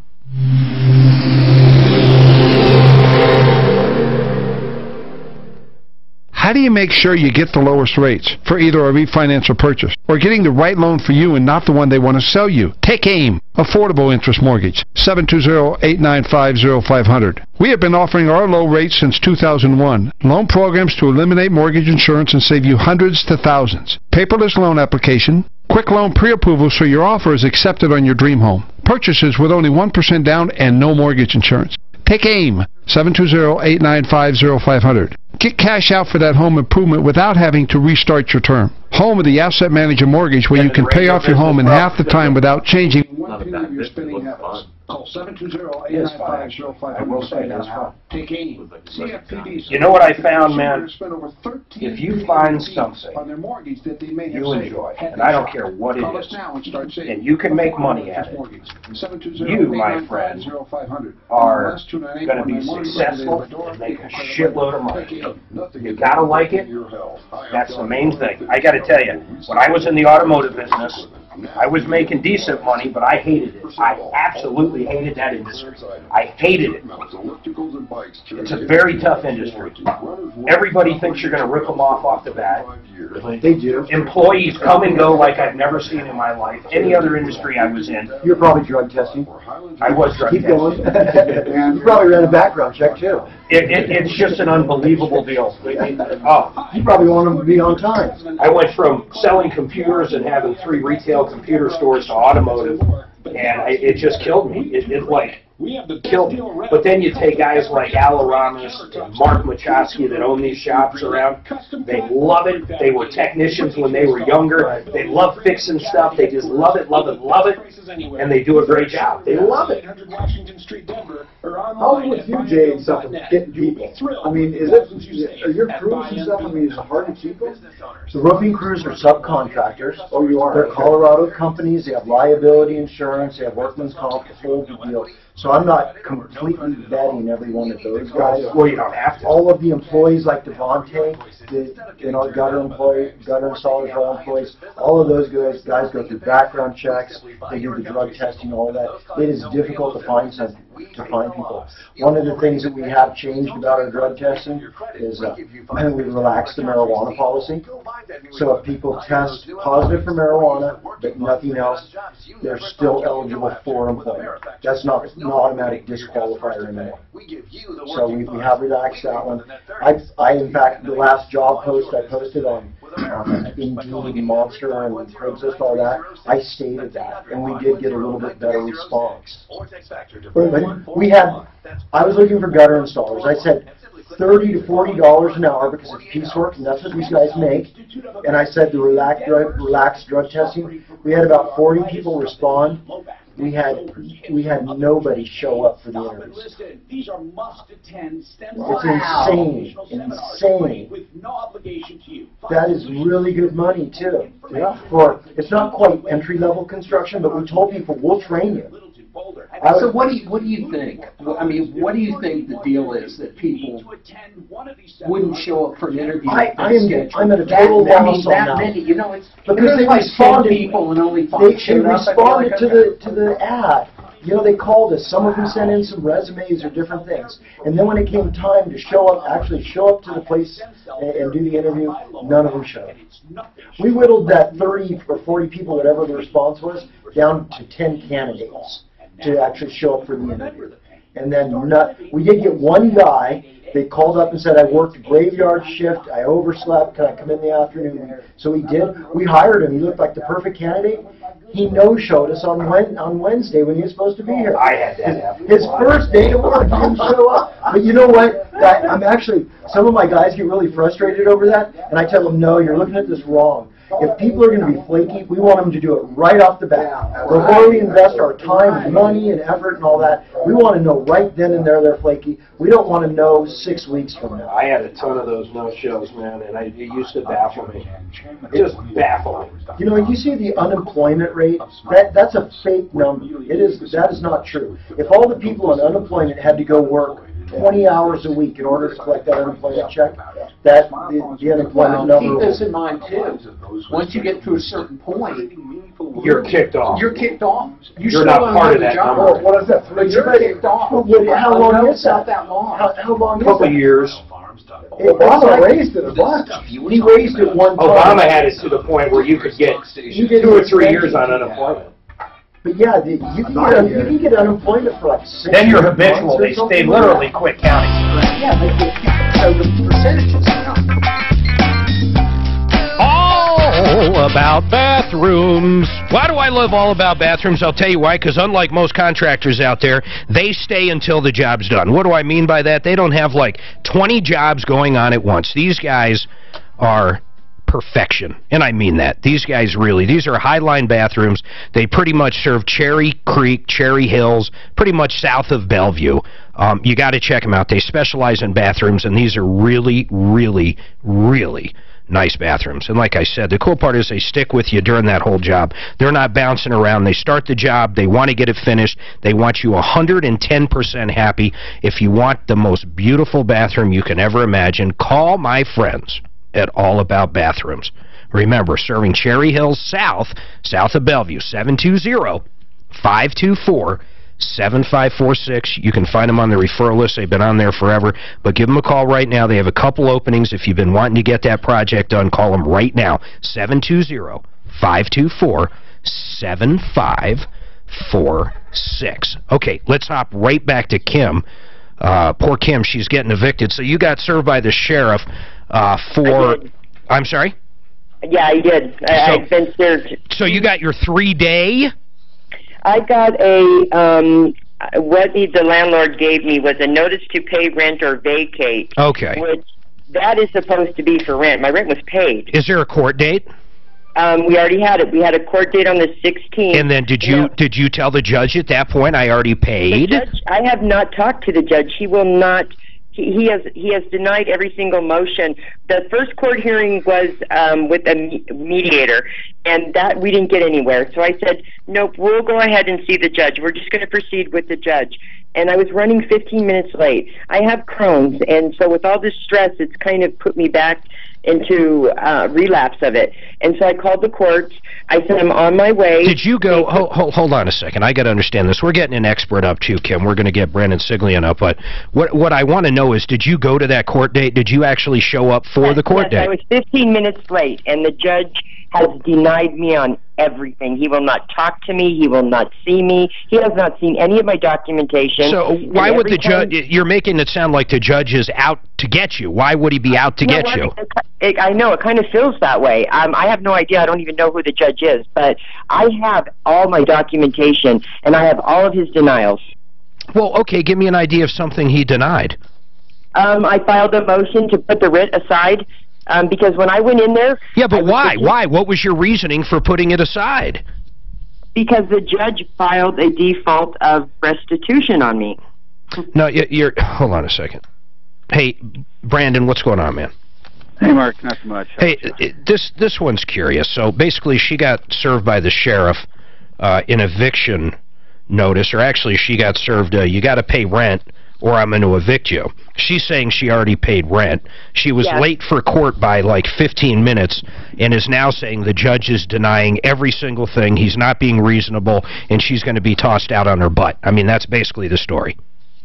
Right. I had to go. I had to do a demand for compliance, is what it is, because the judge, because I was late to court, he filed a writ, or not a writ, but a judgment of restitution on me. And so I was told to go down Brandon, it sounds to me like she didn't show up and basically the other guy won. Is that what it sounds like to you? Yeah. No, I was 15 minutes late on that, but I've got a doctor's thing and everything. I Trust me, I put a whole file together for the judge of pictures, of notes. I mean everything. My receipts. I have all originals. Everything. Mark, when you get to that return date on the summons, usually it's a morning return date. It's not actually a hearing or anything. So if you're not there, the court will enter default, but you actually have till the end of the day to file an answer. So if you do show up, the clerk will tell you, the attorney. Okay, well, I was 15 minutes late. I'm not kidding you. Court was Kim, did you file an answer that day? Yes, I did. I filed it before that. And then what happens after you filed the answer? What did the judge say? I never talked to the judge. He has not talked to me. Okay, Brandon, hold on. After she files the answer with the court, Brandon, what generally happens at that point? So let's say the answer was, I paid him, and he's saying he didn't pay me. So now what happens procedurally? Procedurally, Mark, well, there's two things. It would get set for trial if there's a valid answer. Now, I'd say 9 out of 10 times the answer that I get from a pro se tenant is going to be deficient, and I'll file a motion for judgment on the pleadings and get an order for judgment basically saying that their answer is defective. It really depends on what her answer said, but if it stated a cause of a defense... Kim, what did your answer say? My answer explained that I had paid my rent and that I had my receipts. I also had the receipts for the repairs that I had to do to the roof. Okay, so it sounds like the judge did not accept your answer. Well, this is not that. This was the answer I filed before we had the very first court hearing because I was told to. And the very first court hearing was on the 16th. And here's what I'm going to jump to it. Here's what I think's going on, okay? You're basically saying, hey, I did work on here. That's why I didn't pay you certain months or subtracted certain amounts. No. I only moved in here in April. Then what were you talking about receipts for the roof? Yeah, because we have a contract, me and the landlord do. We have a contract that states, the landlord said, I haven't had any water or heat since I've moved in here either, because the landlord said he can't afford it, because he can't afford to pay the previous tenants who lived here. So, Kim, Kim, what are you saying? The judge is after you? What do you want? I mean, how can I help you? Okay, what I'm saying is the judge has not been fair because he has not... Okay, so why would he not be fair with you? Because you don't think he's being fair, but give me a reason. Does he know you? Are you his ex-wife? Why would he wake up one day and say, I don't want to be fair to Kim. I want her out on her butt. Why? For what reason? You want to tell me why I'm being evicted then when I've paid my rent? I don't know, Kim. I have no idea, but my point is they filed on you. You filed an answer like you said, and it's not going anywhere. You're saying the judge doesn't believe you. I filed an answer. Even, you know what, I even sent this information with all of my stuff to the mayor, Mary Williams, I believe is her first name, it's Williams, and she was even like, wow. You know, I mean... Hold on. Brandon, let me just... I feel like my head just exploded. Brandon? Yes. I'd like to help her out, but as soon as she says she's writing the mayor, I'm sure that's every TV station, everything in the world, which, you know what? Maybe it is an injustice.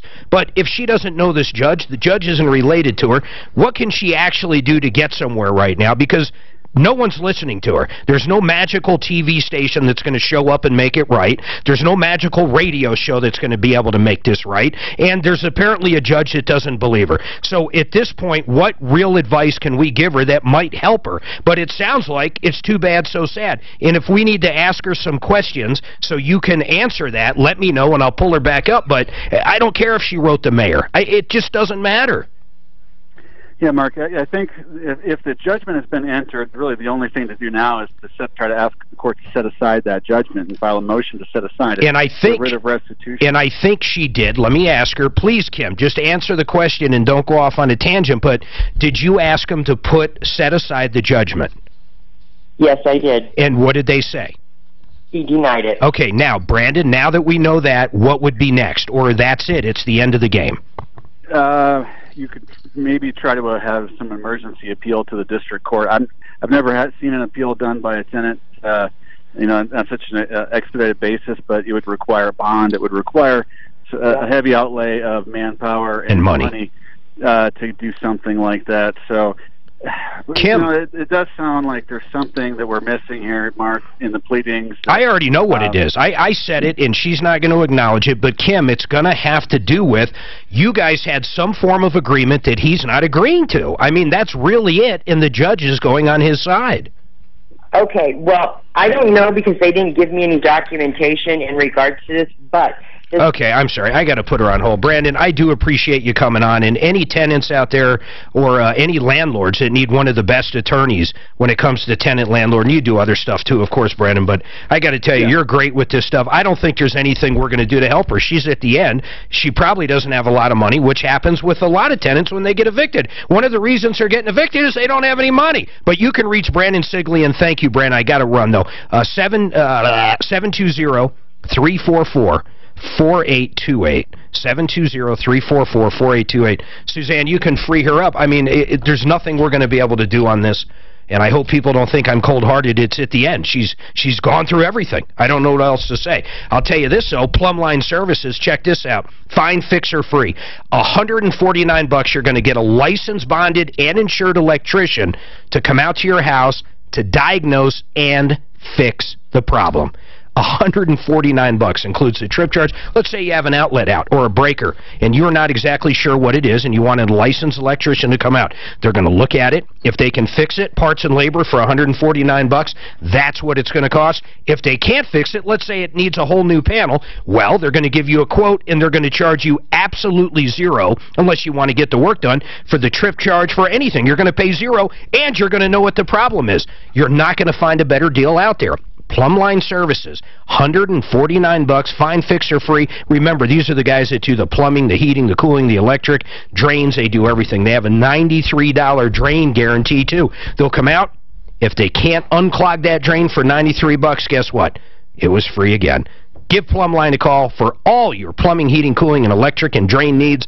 303-586-1086. Call them right now. 303-586-1086, 24/7.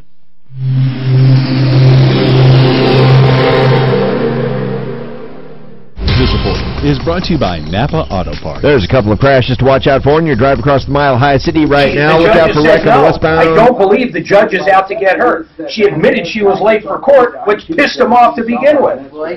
And it's going to be something like, well, because the roof was leaking, I went out and I had to spend $800, and I subtracted that from my rent, and this guy's going, nice try. She didn't want to get to the facts, though, did she? She did not want to get to what was going on. Now I'm going to get people going, God, you're an asshole. I think you handled it well. You're just trying to get to the relevant answers. It was well played, Major. It was well played. Okay, so here's where this comes from. When I was, how old are you? When I was, shit, man, I was 15 or 16. I was a troublemaker, so no earmuffs. So this was close to when I got kicked out of my house, but I took all the furniture out of my room and put it in our hallway. My bed, everything. Just took it out, put it in my hallway. Because they took away something from you. They took away my TV or something, whatever it was, my parents, okay? Actually, they might have put a chain lock on the refrigerator because I was cooking steak in the middle of the night. Regardless, there was something. Wonder why he's that hungry. Yeah. Keep going. So, I take everything out, and I hear my parents, they're fed up. I hear my dad on the phone. We don't know what to do with them anymore. You know, he got kicked out of military school. That's like almost next to impossible. This happened, this happened. Now he's removed all the furniture from his room and simply put it in the hall. Okay, we'll see you soon. So they're talking to the cops. The cops are coming over. They don't know I hear it, okay? So before the cops show up, I have everything back in my room perfect. You could never tell anything ever changed. I'm upstairs, they're downstairs, so they had no idea. The officer walks up, and he's like, well, I heard everything was out. I said, no. I said, I got upset, and I put my trunk out there, but my parents always exaggerate. I try to be a good kid, blah, blah, blah. So the cop is literally now thinking my parents are a little nuts. So he goes down and talks to him, and I hear my mother and father just going, you don't understand. I'm telling you everything's better. So the cop leaves, and I thought I did it so well. For some reason in my teenage brain, I thought my dad was going to come upstairs and go, Well played, Major. Well played. But it didn't happen. In fact, it was far from happening. I was out of the house very shortly after this. How did you get kicked out of military school? Because that is not easy. Well, there's one way you can get kicked out of military school. Three of us went AWOL. We were going to go from New Bloomfield, Pennsylvania to New York. Of course, we got nowhere. We got like 4 miles down the road. It was negative 20 degrees. Hell, we almost froze to death. It was horrible. So we get back, and Alan, one of the guys, big dude, man, he was kind of my protector, man. I'm kind of a smart ass, if you can imagine. And I shoot my mouth off a lot there, but Alan was like, he was my man. So, but Alan was done with military school. So he told him, I don't even know where he came up with it. He told him he took a bunch of pills, and he was going to kill himself. So they bring him to the hospital, they do all this, and then I hear through the grapevine he did it, which I knew he didn't, but he made it up. But the school didn't want him there anymore because their insurance, he became a risk. So I all of a sudden, and the other guy, Maboho, me and Maboho said, hey, we're going to take pills too. So that's how you get kicked out of military school. You got to go to where it hurts the school, which is always going to come down to their insurance, no matter how you look at it. So it's not easy getting kids into military school. A kid doesn't want to go, they won't take them. Yeah, nowadays. And my mother said, you're not sitting him. And I told my father, I said, I'll go. I said, and I will stay as long as it takes for me to get the hell out of there and disappear somewhere. But my mother was like, you're not sitting in military school. My parents were so fed up after that thing we were just talking about. That was after military schools, after all this stuff. They literally got me. They didn't know what to do because I was 15. You can't just get rid of you. There's no responsible for me in the action. The guy with the shoddy roof earlier, you said you wanted to look at those? Yes. They got me you have to like take pictures into the New Jersey system. Is that okay? And I ended up in a foster home. And you want to talk about getting straightened up? I was in this foster system for like 2 months. In a way, that was it, bro. I was from this burnout scene. Another time, another town, another everything. But it's always back to you.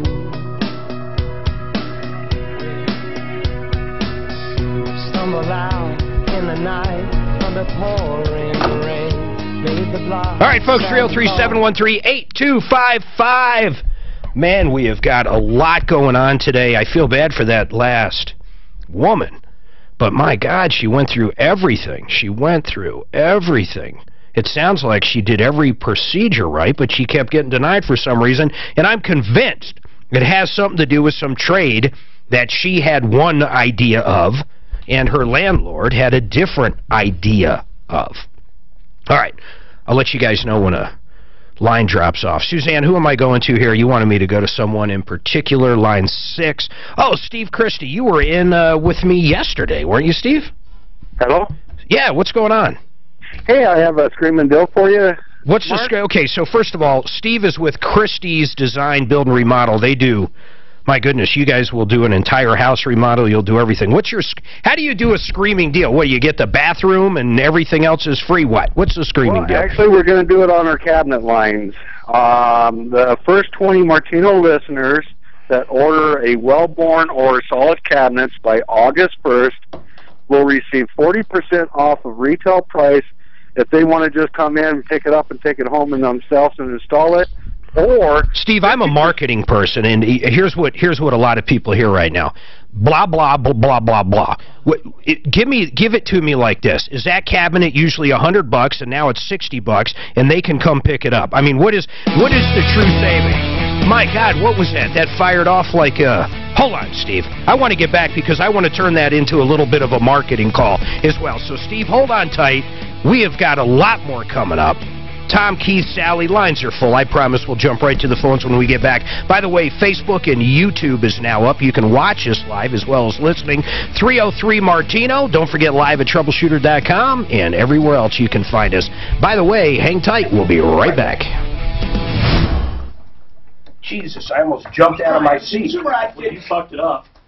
Debt consolidation. Is it a good idea? Yes, if you do it the right way. This is that contractor that roofing problem out there? Yeah, they said ice and water Brett shield Ivinson, president of along the Ideal bottom Home edge. Loans. So many people have Doesn't say how many feet. This is one of the ways you can truly let your mortgage work for you. Take care of that credit Well, card so I debt. It's wonder if compounded they did or daily finance didn't. at But high check rates. this You out. could be saving All over of this $1,000 problem a is month. Remember, specifically we're not going to have to identified stretch your debt out over before 30 the years. deal If you even- apply a portion of before that the savings deal is back towards even your done. home loan, you're going to be completely debt-free, mortgage and all, sooner rather than later. How do No, we get started? You can call us at 303-867-7000 or apply online at idealhomeloans.com. Call now, Oh, yeah, this is when he had us come back out. 303-867-7000. That's 867-7000 or idealhomeloans.com. Ideal Home Loans. This. regulated by the Why is he Division of send- what is Real this Estate. he's sending? Hold on, though. Check this out, Mark. $300 to fix that? And you didn't want it done? He's crazy. Owner-occupied The ridge meant 300. Idealhomeloans.com. This is Denver's Looks Talk like Station. heat tape needs More to be with installed. Martino after the news on Plugged in. 630 KHOW Water and roof is iHeart Radio operating. Station. KHOW. Call News them. Radio. That's I not think telling them they're the President ones Trump who did. and German Chancellor. You follow? Yes. But 300 isn't going to have anything to do with the ice damming. It's going to simply have to do with the. Well, I guess that'd be the question for Slaughter. Is that $300? Do you really think it's going to fix that problem? But when he said, See, why wouldn't he send me the entire contract? he couldn't scan it or something. He took pictures and then emailed it to. I mean, are they a good option? They're a pretty good outfit, yeah. Which one is shoddy roof issue? Oh, that's him. That's this guy. Right. We also got that one for ASAP there on line 8, I think, whatever he's been holding for a while. Oh, Lord. That guy's been home since 10 I've got so o'clock. many commercials to do. Yeah, I know. I know what you do. So I've been putting this here thing up just to let you know during the commercials there. So what's that? So that's on the video feed? Yep.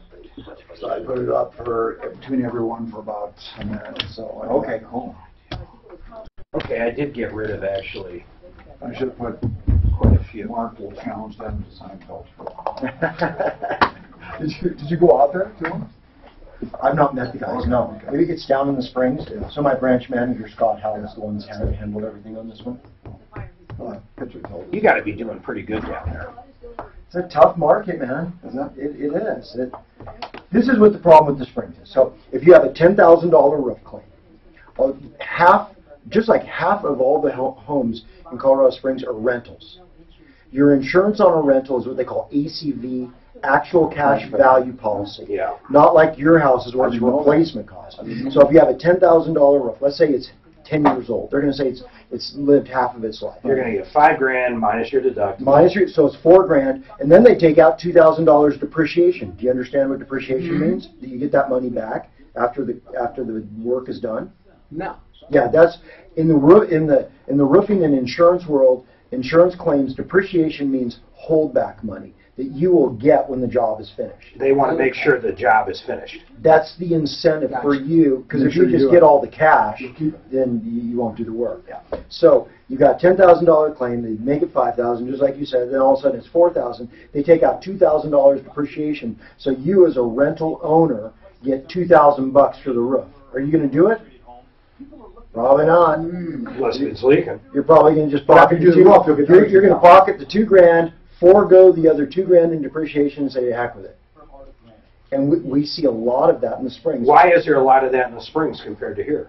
Because there's so many more rental houses in the Springs because of the military community. Oh, of course. Well, rentals are always ACV? Most of the time. Really? I'm sure you can buy a non-one policy, this is but the you reason, probably don't want to pay for it. This is the reason I developed this whole theory and why it is, because earlier this year when things were slow, like in March, we pulled a list. We had a data mining company go in, and they pulled a list of all of the permits that had been pulled in the target area, in the Hale area.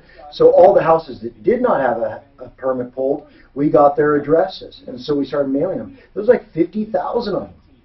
50,000 people. And most of them are those kind of claims. Well, it's like, why aren't these people roofing? They're going to lose the depreciation money. So that's my only conclusion. Yeah, you're probably right there. They say K-How. Help me if you can, I'm feeling down. All right, folks, 303-713-8255. The only show of its kind. We solve problems, answer questions, take your complaints, get directly involved. Try to make your life just a little bit better. I wanted to go back to Steve Christie. He's on our referral list at referrallist.com. He's saying 40% off. Steve, my only point was people don't understand what 40% off of what is, though. How much is it usually, this cabinet, right now? Well, it depends on the design of the kitchen. So if you have $1,000 worth of cabinets, you're going to get 40% off of that. Okay, and you generally do you generally sell at that retail level? I generally do. Okay, so it is a true 40% off on cabinets right now. It is a true 40% off.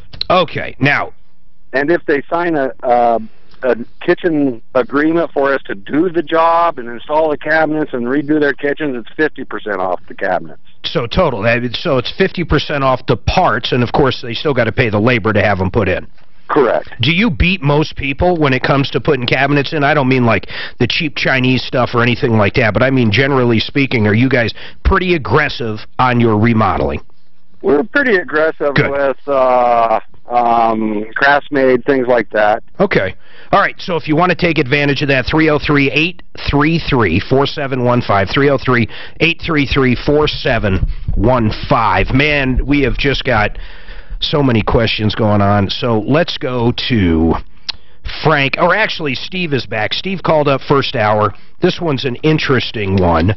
He lives in a condo, and inside of his condo, before he purchased it, the HOA got together. I don't know if they did a special assessment or what, but they ended up doing a new roof. It looks like it was about $89,000. And he is still having some ice damming problems.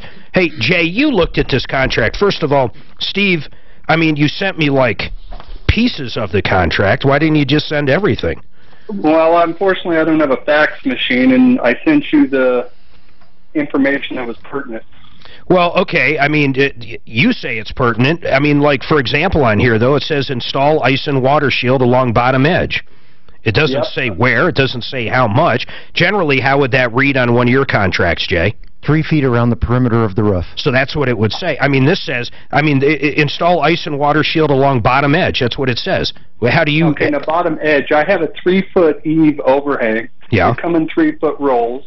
In order to install ice and water shield, you must put it 3 foot or a foot or two back into the heated structure. Am I correct in saying that? Steve is correct on that. If we were doing that install, I would want that ice and water shield to be 6 feet along that edge. But it doesn't. But this doesn't say they're going to do that. It doesn't specify that on the contract. That's right. So I mean, but there is none on here. Okay. Do you have to have that according to code wherever this guy is? Do you know, Jay? It is not code. Okay. It is not code in Greeley, Colorado. Okay. But it is in this price that they had quoted us. So what do they say? Are they just telling you to pound sand? I mean, I don't even know what to think of this when you talk to them. They me at all.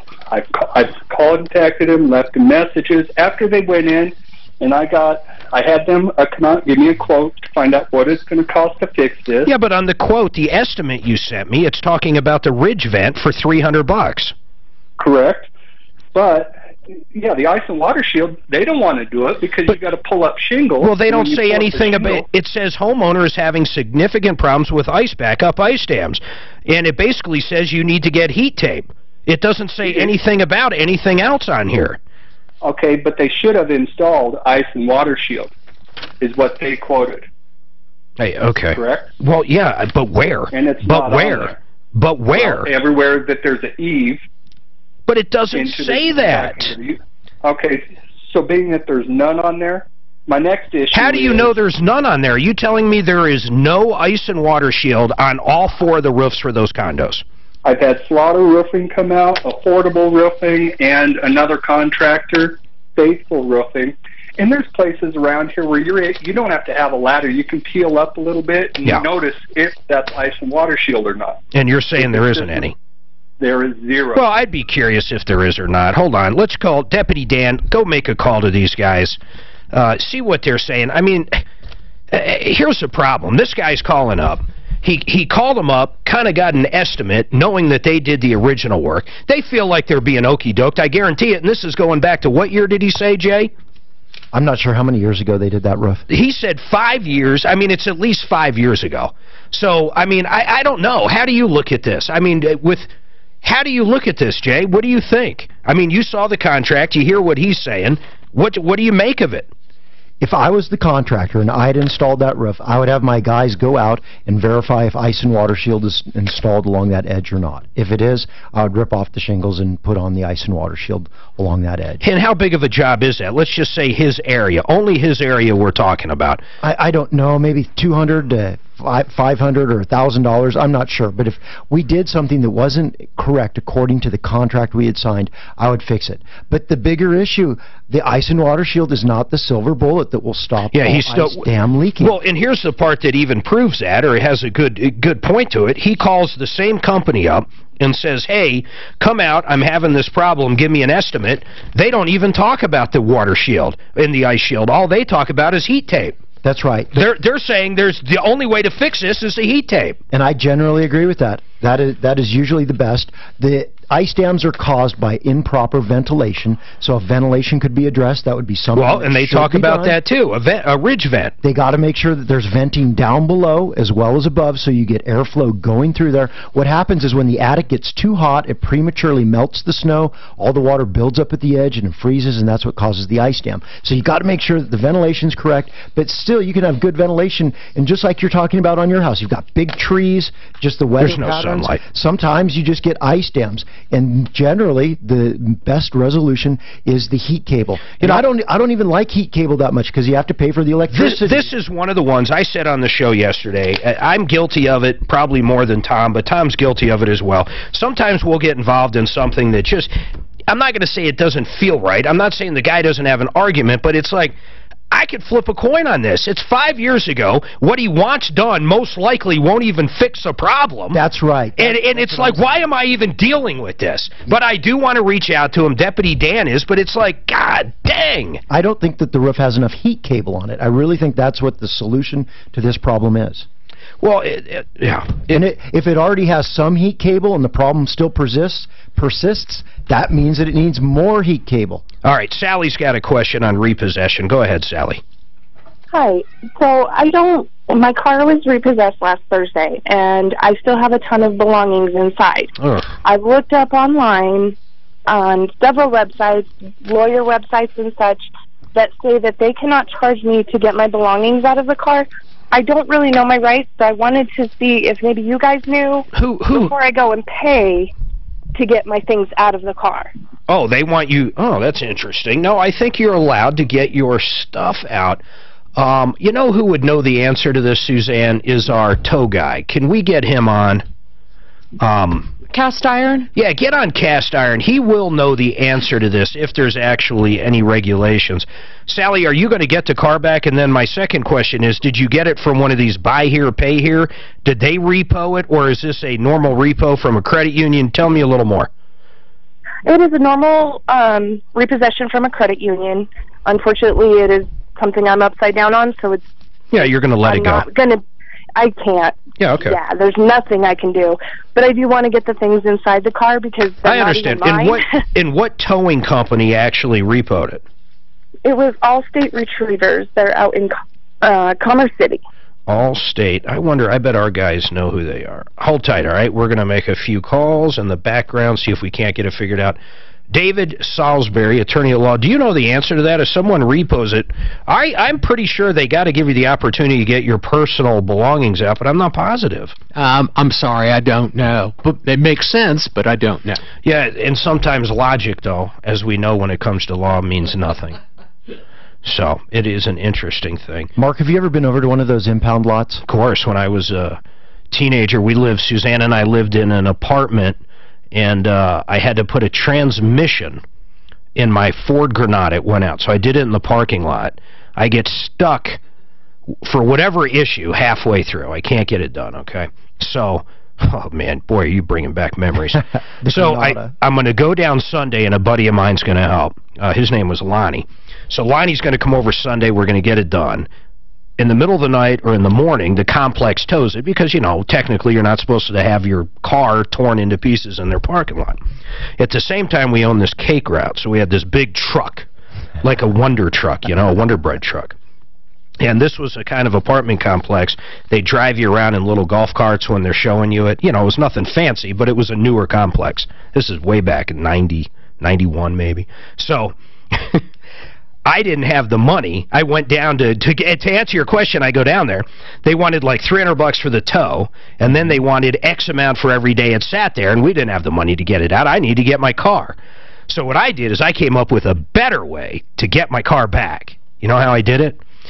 On the side of my Wonder Bread truck, I wrote on it with duct tape. So big silver bright tape or whatever color I got, I wrote, I still remember the name of it, Vector Properties, who manages Sugarberry Apartments, screwed me, and they'll screw you too if you move into here. Come talk to me in unit, blah, blah, blah.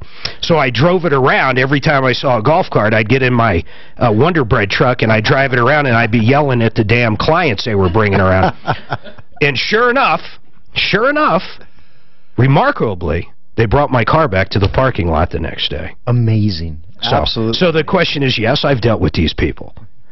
Now, Martin... That goes back to your marketing skills right there. Yeah. There you go. I marketed my own butt there. Hey, Martin with Cast Iron Recovery on our referral list. These guys are...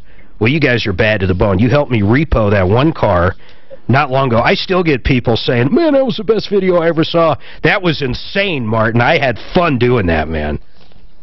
We always do that. You got to come out and do it again. Yeah, it was great. So, Jay, we had this car, this shoddy mechanic. This guy was so bad. He had this lady's car for over a year, wouldn't give it back. Oh, yeah. I lived that story. It was great. Was trying to get thousands of dollars out of her. He did nothing. I mean, literally nothing. So I got so sick of hearing about it, I called Martin up. I said, hey, I think we found the car. We had a cop basically call in and say, hey, I know where that car is. I figured out where it is.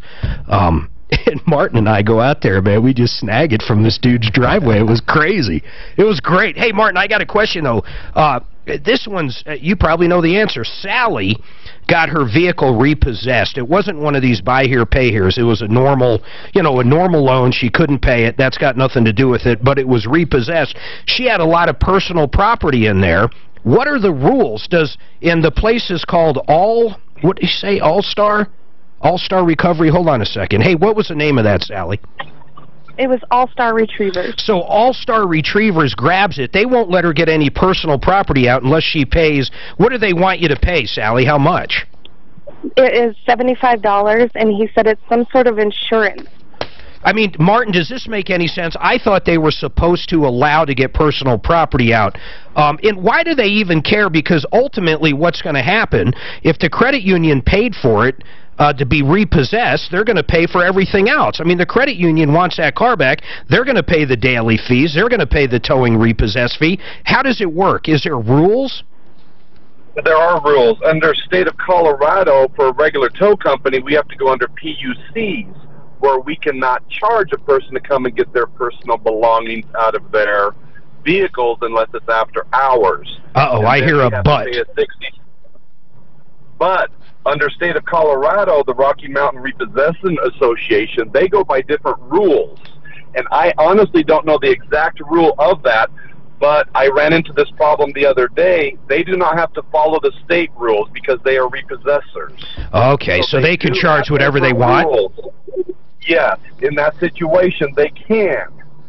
Man. And usually it's because they're not present at their yard all the time, and it's basically an admin fee for them to go down to the yard and let the lady in to get her stuff. Rock and roll. Hey, Martin, I knew you'd know the answer. Sally, it's not the answer you wanted to hear, but pay the $75, get your stuff, unless your stuff's not worth $75, and forget it.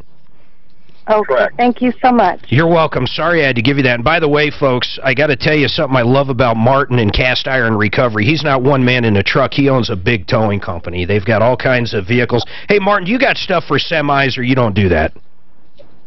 We do have stuff for heavies now. We have subcontract with Reds. So we can do anything. If it's got wheels, if it needs to be moved, we can move it. And are you still going to, before I even say it, will you still do the deal for Martino listeners? I do all the time. People call up. They say they're in Castle Rock and they need to go to Castle Pines. We go down for $75 just because that's what I said, and that's what we do. So listen to what he just said. And if you call any tow truck driver right now and say how much to move it from, Castle Pines to Littleton, or Littleton to Lakewood, or Lakewood to Denver, or Parker to, whatever, you get the idea. Generally speaking, Metro Denver, $75. That's not per mile after that. That's $75. You got to mention the show, though. You have to mention the show. Hey, thanks, Martin. You too, Mark. Have a great day. Man, he's a wealth of information. Cast iron recovery, you ever need a tow, and this goes for all the shops that listen, too. These guys will do it for you guys, for your customers. 303-292-1542. That's Martin, Cast Iron Recovery, 303-292-1542. You're not going to get a better deal than that. Did I hear that right? $75, I did hear it right. If I didn't hear it right, you know who I'd call? Dr. Patty and Dr. Lisa at Colorado Tinnitus, because that buzzing in my ear. You know, sometime Tom gets that. But you know what they have now over at Colorado Tinnitus and Hearing Center? They have something that's amazing. You know, they can't call it a cure, I guess, technically, but they have a new way to attack tinnitus, and in a lot of cases it's gone forever. Now, you got to call up and make sure that your form of tinnitus is going to be covered by this, but Tom's going through it right now. It's really cool. In fact, he's got this device that goes into his ear, and I can hear it in the background making noises all the time. Tick, tick, tock. It makes all kinds of different noises and frequencies, but it gets rid of your tinnitus altogether. That's what it should do, and that's what it's done for a lot of people out there. Make sure you're a candidate for it. Call up. They'll talk to you for free. You know, they'll do the hearing test. They'll do all kinds of stuff. The other thing is, if you just need, you know, hearing diagnostics, hearing testing, and you're not suffering from tinnitus, but you want the best hearing aid out there, you got to call Dr. Patty and Dr. Lisa. They are wonderful people. Colorado Tinnitus and Hearing Center. Give them a call right now, 303-534-0163. 303-534-0163. Check them out at referralist.com, or you can go to helpforringing.com.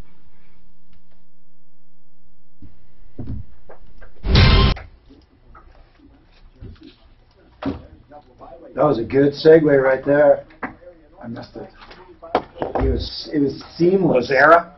Oh, segue going over. Yeah. Yeah. From the tow deal to the He helped my son. That tow guy's great. Did a If you ever need something like that, those guys Lazera. Extremely friendly. Otherwise, you get nailed for $200. It could have been really tow guys? bad. Oh, they're worse than He's roofers. savvy. Do you know that tow guys are worse I than hate to roofers? say this, but I think what makes a good criminal attorney to tell you. You know who's is the worst? connections. Or the He has locksmith. He knows everyone at the courthouse. You know, I always He feel knew Inglewood it Lock was was the prosecutor's No, that's what you need to go to. But It's there's a bunch so- out there. I'm not going to use you in that, but I'm going to use that info. And it goes His to spot's coming up. some I other can't agree person, more. whatever. I got in a They'll little come out trouble there when and I I don't was mind in my saying he 20s. helped my son. I don't mind saying $35. that. It's $35 for one Oh, pool. They use. I got in a little trouble in All of a Vegas, sudden it's $200. and I had to shop around for a criminal attorney. $35 And for I found a guy that just left Right. the So you DA's need to office, get and that that's what lock, so sold they me. I got was to like belong to the 22. locksmith So I mean, association. I never had to get a whatever. criminal attorney before. Yeah. I got into a fight in a casino. I didn't know So that. ultimately, I picked the right guy. He knew all the relationships. I got community service, and then 1 year it was completely expunged. Everything done, gone, remarkable. But I look back on it, and it was the same type thing. Everywhere we went, he used to work with these people. Or I'm going to lock your car again. They are true, though. You get in trouble in What you Vegas. gonna I do? did learn this. And this was before, I think they even advertised what happens in Vegas stays in Vegas. It was no kidding, man. It was like invisible. Yeah, I They think said they're- the only place that they could ever see that happen is the gambling people. If you tried to get a gambling license or a Yeah. casino license. Tell the truth. The prostitute wanted 1,000. You only had 500 on you, so she called the cops on you. I had $10,000 bond. Wow. I won $15,000 that night. I paid my bond in cash, or Suzanne did. And you're not supposed. That's my story. I bought that story from you. That's right. This is recent it happened? I was 22, 23. Oh, okay. Long time ago. Got a fight. Prior to kids, prior to everything. I pounded the shit out of a dealer. I gave him a $500 chip on accident. I was done, had one of the best runs of my life. I thought I was giving him a 50. I noticed it was a 500. And he goes, once it's in the box, it's in the box. And that was that.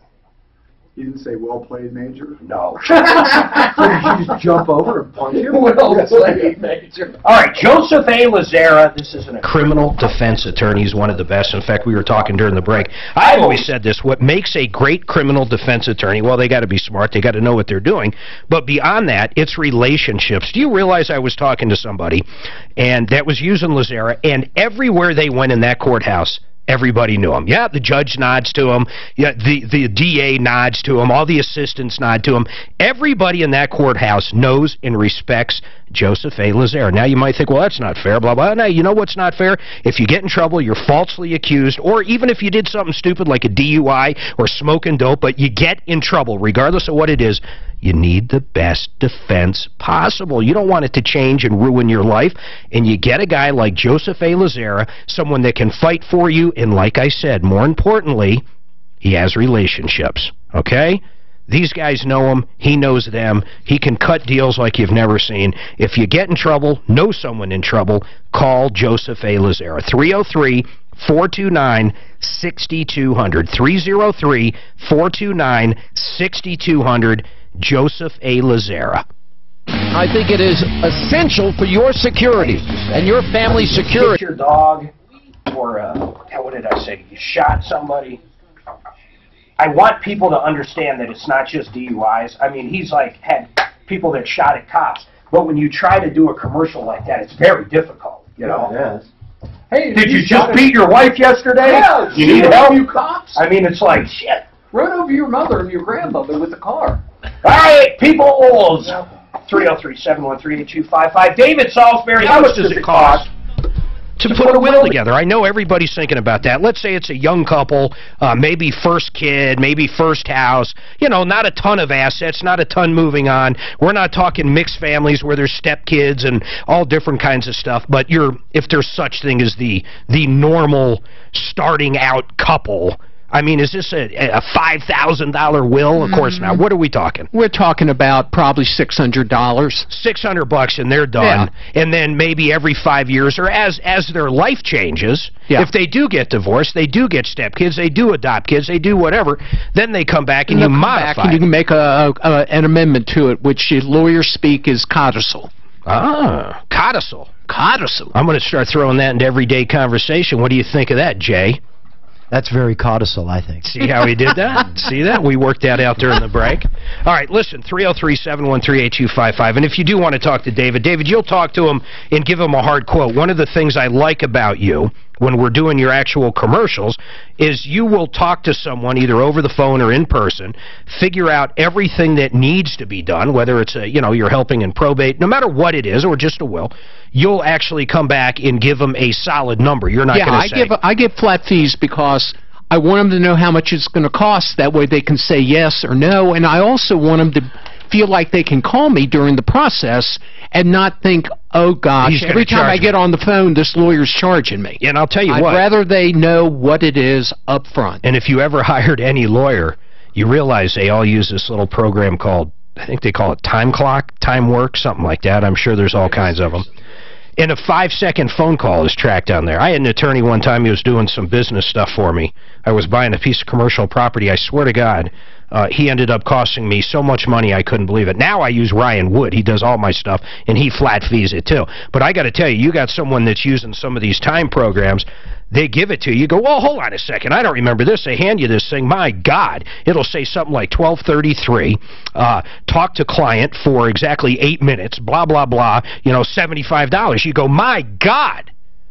What's wrong with attorneys? So that flat fee, I think, is very smart, David, especially the one part you said about it is if they have questions or even maybe a little changes and stuff, they don't have to worry about getting billed. They're going to get the product they wanted.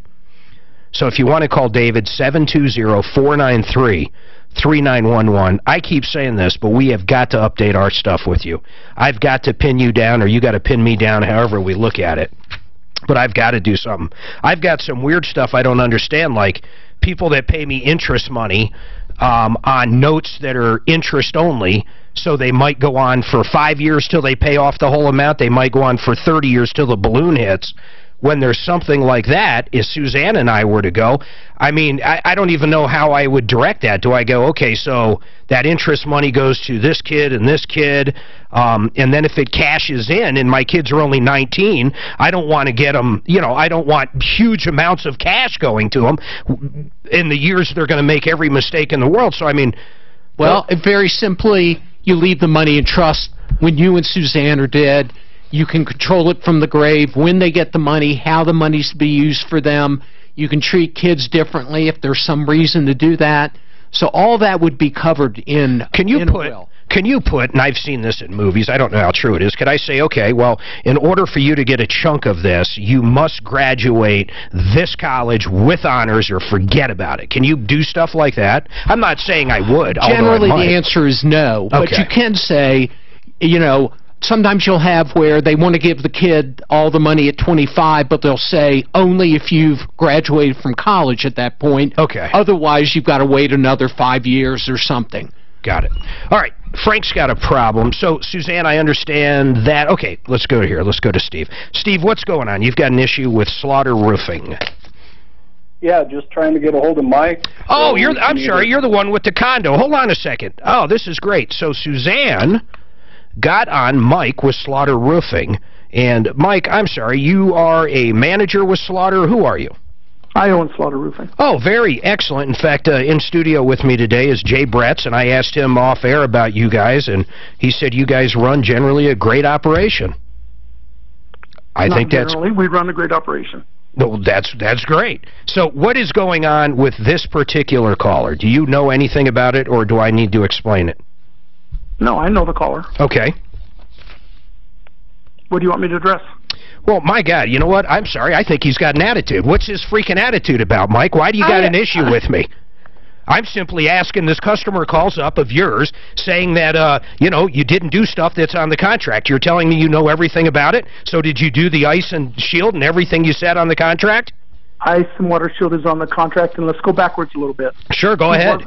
He wasn't a customer of mine. I did this in 2013. Yep. He bought this unit in 2016. Yep, we know. Yeah. And apparently the HOA gave him permission, because the HOA would have been your customer, right? Apparently they gave him permission to go ahead and act on their behalf. To do what? To try to figure out why it says on your contract that certain things were done and not. You know, he's coming off like an idiot. No offense, Mike. I mean, I don't know what else to tell you. I don't even know what your attitude's about. Yeah, okay. Yeah, okay. This is why people don't call your show. Yeah, okay. That's why, Mike. Okay, I hope this gets you a lot of business, and I hope you actually take care of this. Now I'm going to go back. You know what, Steve? You just got an ally. You just got an ally in me. So just hold tight. I want his information. Now I am going to spend time and figure out if the guy actually put anything on that roof. Let's find out now. Now I want to know if there's anything in this contract that was done. You want to play, bud? Game on, okay? Am I crazy, or did he have an attitude right out of the bag? I mean, my God, I said, thanks for coming on. Jay says you run a good business. You know what? Good way to run a business there, Slaughter Roofing. You know what? You slaughtered this job, in my opinion. In my opinion, just based on that phone call with him, I'd stay away from Slaughter Roofing. I'm relaxing now. You know what? I'm going to take it down. I got to tell you, I don't even understand what that is. I'd love to hear from some callers right now. I got all lines full. But after that, oh, and I'm sorry, how about that? I got all lines full, and according to Mr. Slaughter, or whatever his freaking name is, we don't get calls to this show. You know what, bud? You just buried yourself, in my opinion. You better hope you did what's on that contract, because you know what? I'll throw money at it all day long, buddy. All day long. So we're going to find someone to go out there, and Jay, I'm not going to ask you because you know this guy. I won't do that to you.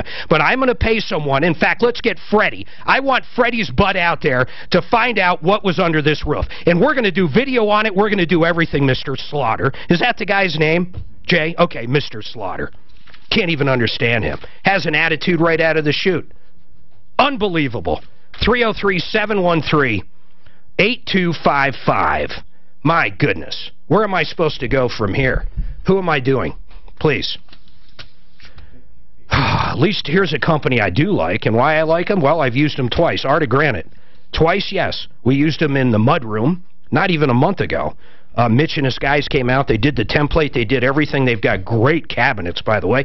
And then we did the other bathroom with them, my God, 3 or 4 months ago. We've actually used Art of Granite in the past 6 months twice, and we're going to use them for the kitchen when we do that. But here's what I love about Mitch. He works his butt off. He's got great stone down there, anything you need, and the coolest part is he's got a ton of stuff to choose from. If you actually go to his showroom, now it's in Golden, but it's not that far. It's right off 6, basically. But if you go to his showroom, you can't believe the amount of stone he has down there, and he gives it to you at a wholesale price. If you like stone from another place or another yard, he will allow you to use his wholesale account to purchase that stone. But here's what he does. He's a fabricator. When they install it and they measure it, it's perfect, it's beautiful. You can get whatever size you want. You can get the 1-inch backlay that goes up. You can do 4 inches high on the back. You can do whatever you want. But I got to tell you what, if you look at a kitchen or a bathroom or a mudroom or anything that Mitch has done, it'll stand out beyond anybody else. If you want the best out there, call Mitch Floria, call Art of Granite, and you can reach him at 303-386-5919, 303-386-5919. That's Mitch Floria. He's the owner, and Art of Granite. This report is brought to you by Jersey Mike Sub. There's a couple of highway crashes in the cleanup stages and proof. I would have said thank you to you for saying something nice about my company. I even told him there wasn't even. That would have been the. I even said over the air, "There's nothing I don't think we can do about it." And he did have an attitude. You rolled out the red carpet, and I know I know him. I don't know him well, but I'm sitting over here going, God, why are you doing this to yourself? He could have handled it so much better. He could have just gone through it and explained it. Instead, it was like, how dare you even question what I'm doing? He was defensive right But off. again, Yeah. Nice to me on the if phone. you had said that to me, about me on the air, first thing I would have said is, gosh, thank you. That's really nice of you to say that. I told him what was going on. Hold on, guys.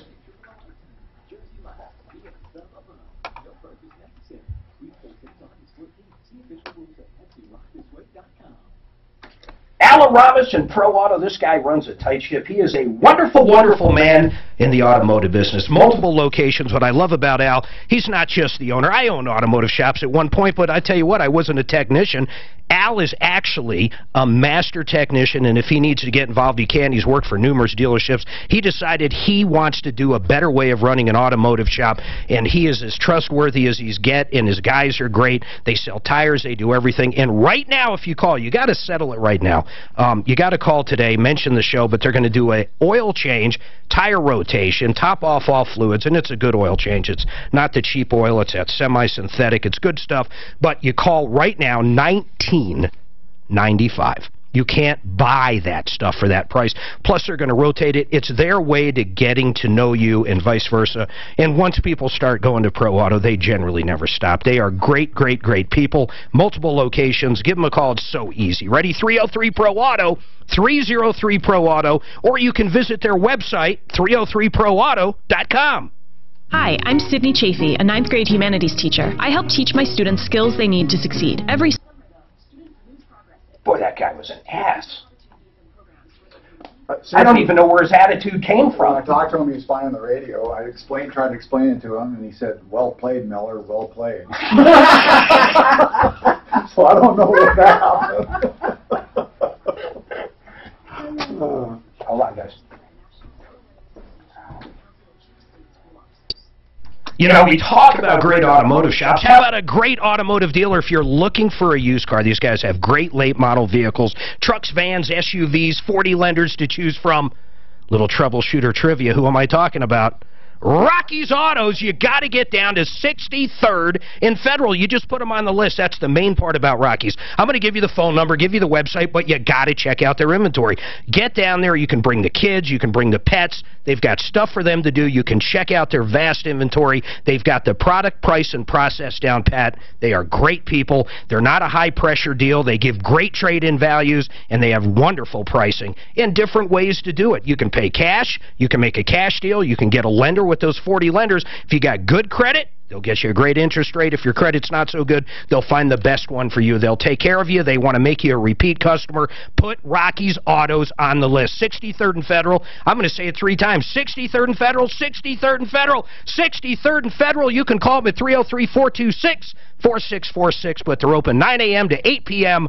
Monday through Saturday at 63rd and Federal. We've all heard about the amazing benefits of juicing, and it's true. Juicing helps you stay fit and trim. Juicing is great for boosting energy and vitality. There's just one catch: the cost. But what if you had a simple and affordable shortcut? Introducing the Organic Juice Cleanse. Every scoop is power-packed with over 20 organic farm-fresh superfruits, berries, and fiber, plus clinically tested cranberry. Just scoop, shake, and go, and you'll feel great all day. Best of all, the Organic Cranberry Cleanse isn't just affordable. Today, it's free. That's right. Just pay for the shipping and we'll rush you a free bottle. Now, you can buy the Organic Cranberry Cleanse on Amazon. But for your free bottle, simply call Purity Products right now. Dial 1-800-362-6175. That's 1-800-362-6175. For your free Organic Cranberry Cleanse, call now. 1-800-362-6175. That's 1-800-362-6175. All right, Dr. Kent Lawson, he owns Aurora Orthodontics in TMG. This guy, or Neo Smiles for Kids, but I got to tell you, I did not realize this. If you get your kids to Dr. Kent Lawson before the age when they get braces, before all their teeth come in, basically, he can most likely make it till they'll never need braces. I mean, it's an incredible thing, but you got to get them there early.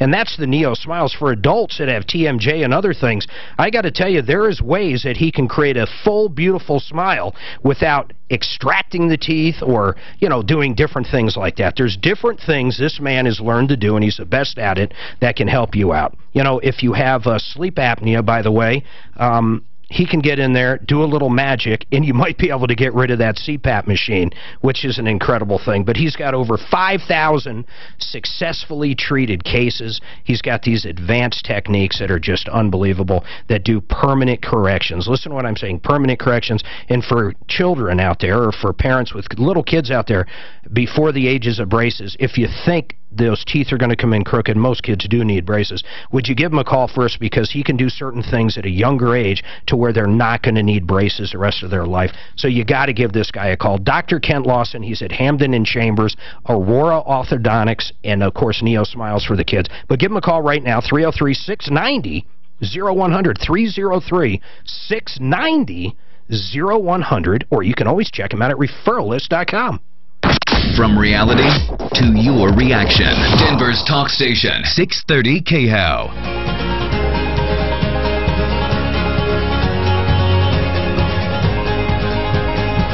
All right, 303-713-8255. We've got a ton going on. I do want to get someone out to this apartment complex. We'll talk about it afterwards, but I'm thinking Freddie, and I say Freddie for multiple reasons, but Suzanne, I need some forensics going on in the background out there. I want to see if this Slaughter Roofing did what they said on this contract that we're looking at. And also, please, have that caller send me the actual contract, not pictures of it. I want to see this entire contract.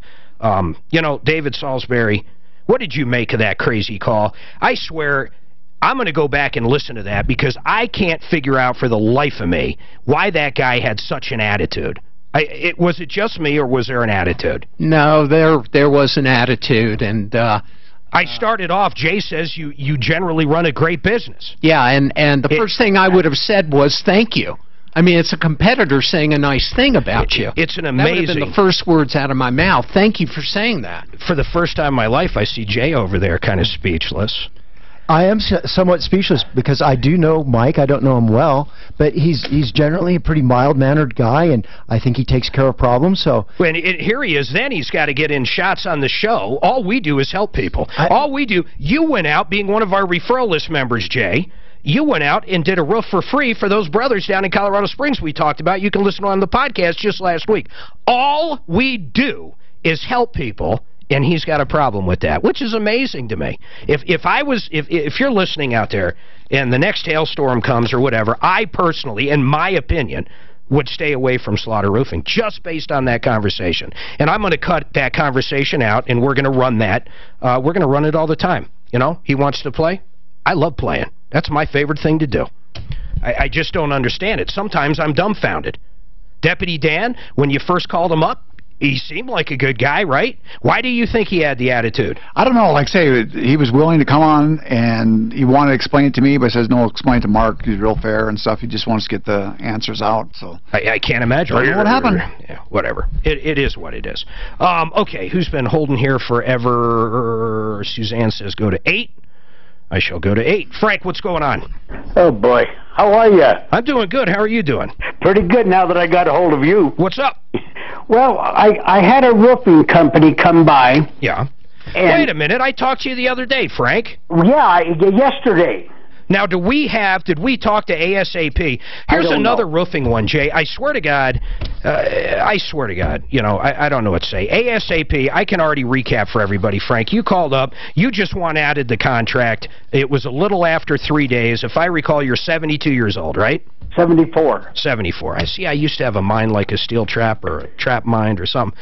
Anyhow, he just wants out of the contract, and I can't understand for the life of me, Jay, why ASAP wouldn't let him out of the contract. They're basically holding his feet to the fire. They didn't tear anything off. They didn't do anything. I realize legally, if this contract was done right, which we'll talk about in a second, that legally, once his 3 days have gone, they can hold him to this, but I still argue, why would anybody in their right mind want to hold a customer to something that they don't want to do if you don't have time and effort into it or time and materials? Well, you know that we don't have cancellation fees associated with our contracts, and I'm with you on that, Mark. If a customer says before the deal starts, I don't want to do business with you, why would you force them to do it? And then what so many roofers do is they say, well, we've got a 15% cancellation fee. Maybe we met with your insurance company and we have some time invested in it, so therefore that's how they justify charging people thousands of dollars. And I just don't think it's right. I think that I think they should just let him out of the deal, each party go their own way, and it's the best way to handle it. These guys at ASAP really going after. Now, how many messages have we left with these I've folks? talked to them twice. And what do they say? They said, okay, they're going to have someone get back with me. Haven't had any return calls. So talked to them yesterday, talked to them today. And they just won't do anything. They said, well, we'll get a supervisor to call you back, but no one calls back. Nobody. Did you even ask whoever you talked to, why won't they just let this 74-year-old man out of the contract? Yes, I did. I said, what about him and stuff? I said, you're putting a lien on his house. You know, why he just wants to get out of that. Did they threaten a lien on this house? Yes. Is that what this letter is? Yes. And they have not done, hey, I got to ask, where's he at? Let me pull him up. Frank, have they done anything?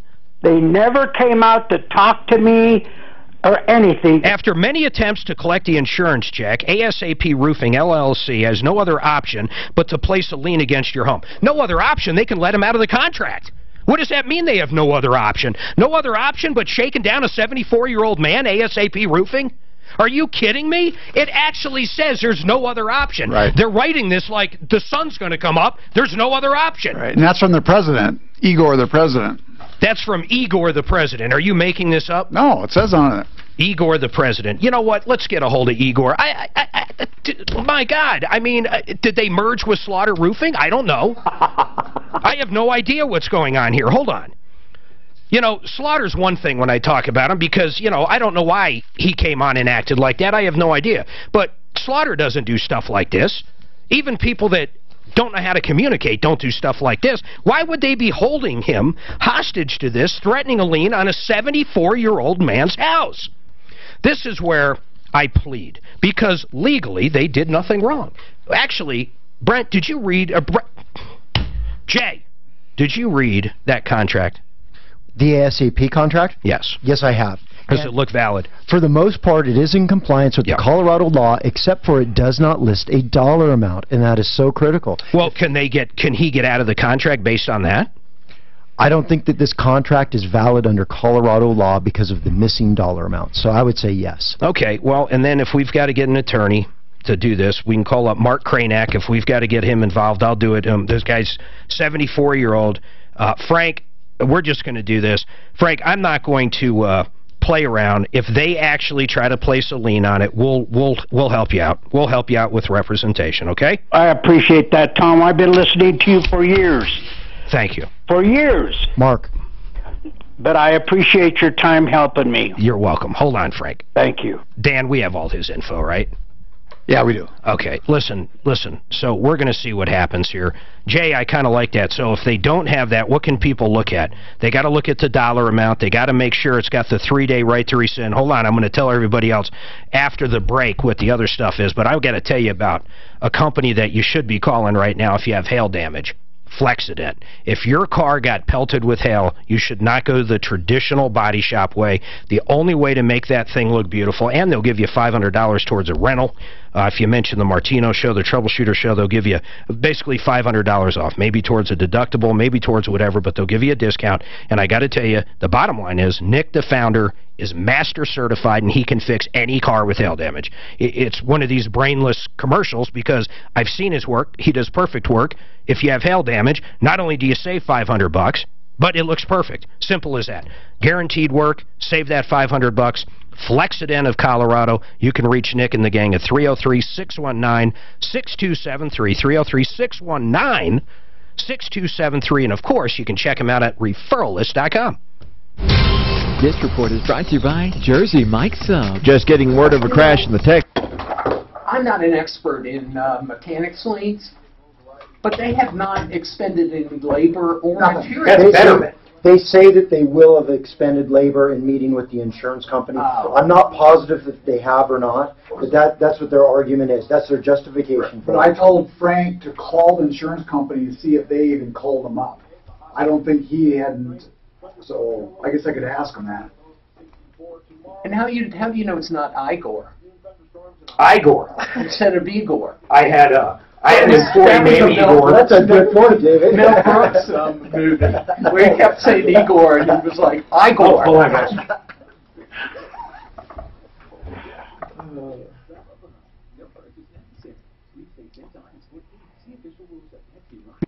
Come.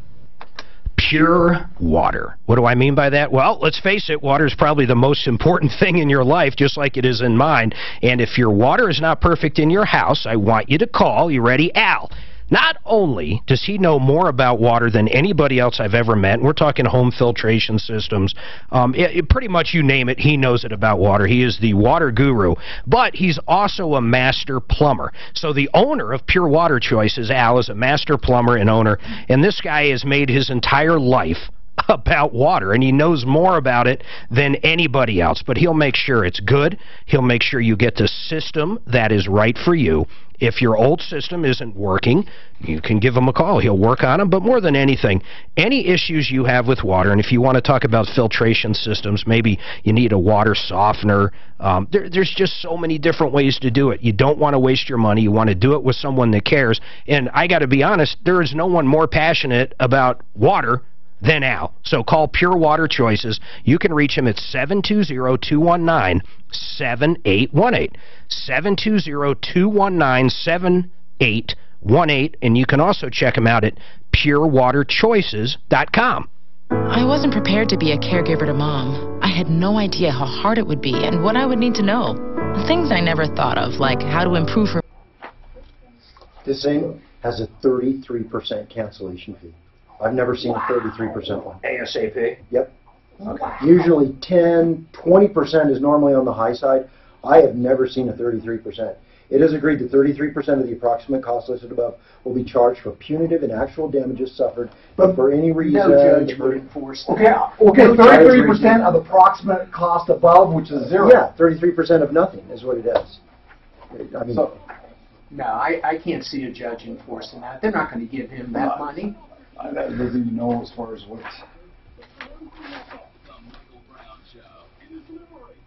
Just like Right, bad hold up, lawyers guys, hold up. give good lawyers a bad name, you get the same thing. I'm going after Igor.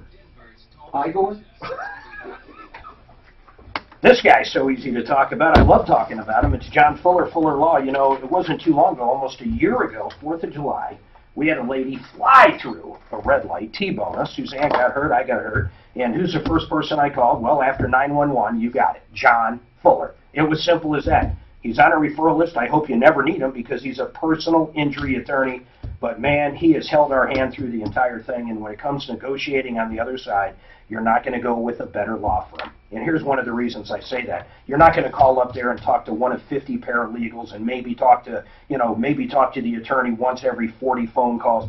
It doesn't work that way at Fuller Law. It's kind of a boutique firm, but he's going to fight his butt off for you. He came back to us and said, you know what, I don't like what they're offering right now. We're just going to hold out, and if we've got to go ahead and litigate this, we're going to do it. That is John Fuller, and that's how he operates. If you have been hurt at the fault of others, I want you to write this number down and call him, and he'll talk to you over the phone. Maybe you're not even sure if you should be contacting an attorney or not. I mean, these are the kind of questions he'll help you with.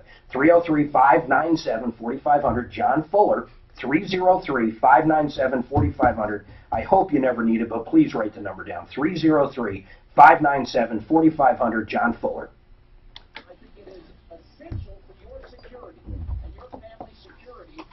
No paradigm, right? Am I done? Did you get them all?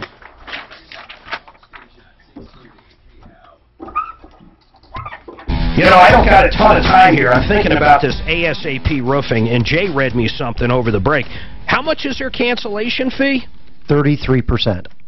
So Igor and the gang down there at ASAP Roofing, 74-year-old man, and basically what Frank was telling me is these guys showed up. I'm going to bring Frank back up, but when you called yesterday, Frank, if I recall, you said he came in and said, here, sign this stuff so we can go check out the roof, right? Frank, are you there? I guess Frank is no longer there. But what Frank was saying yesterday, Jay, and we hear this all the time, they came and said, hey, we want to inspect your roof for free. Sign here to give us permission, and guess what he signed? The contract. He signed a contract. 74-year-old man, now ASAP Roofing, and Igor and the gang down there are basically threatening him to lien the home because they won't let him out of the contract. Frank does not want to deal with them because he feels like he got okey-doked, which if Frank's not, lying to us, and I don't know why a 74-year-old man would have any intent on calling our show and lying, but the reality is it's not a good thing. This is like Roofer Day all of a sudden. Us roofers keep you in business. Have you ever noticed that? Well, not ones like you, but ones like these guys. I think roofing is probably the #2 topic on this show. Oh, it probably is, easily. Cars being maybe number one. Hey, listen, so this is where I could use some listeners' help. We've left messages over there, and Igor won't call us back, the owner of ASAP. We can't get a supervisor to call us back.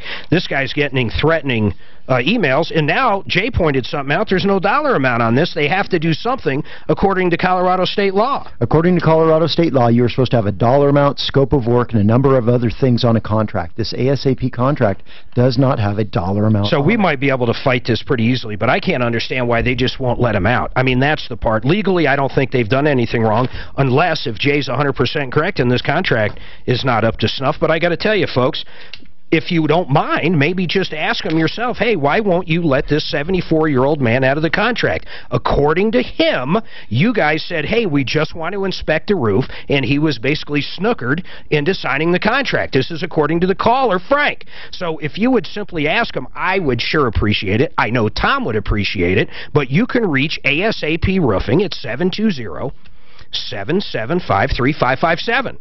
720-775-3557. Help us be the troubleshooter.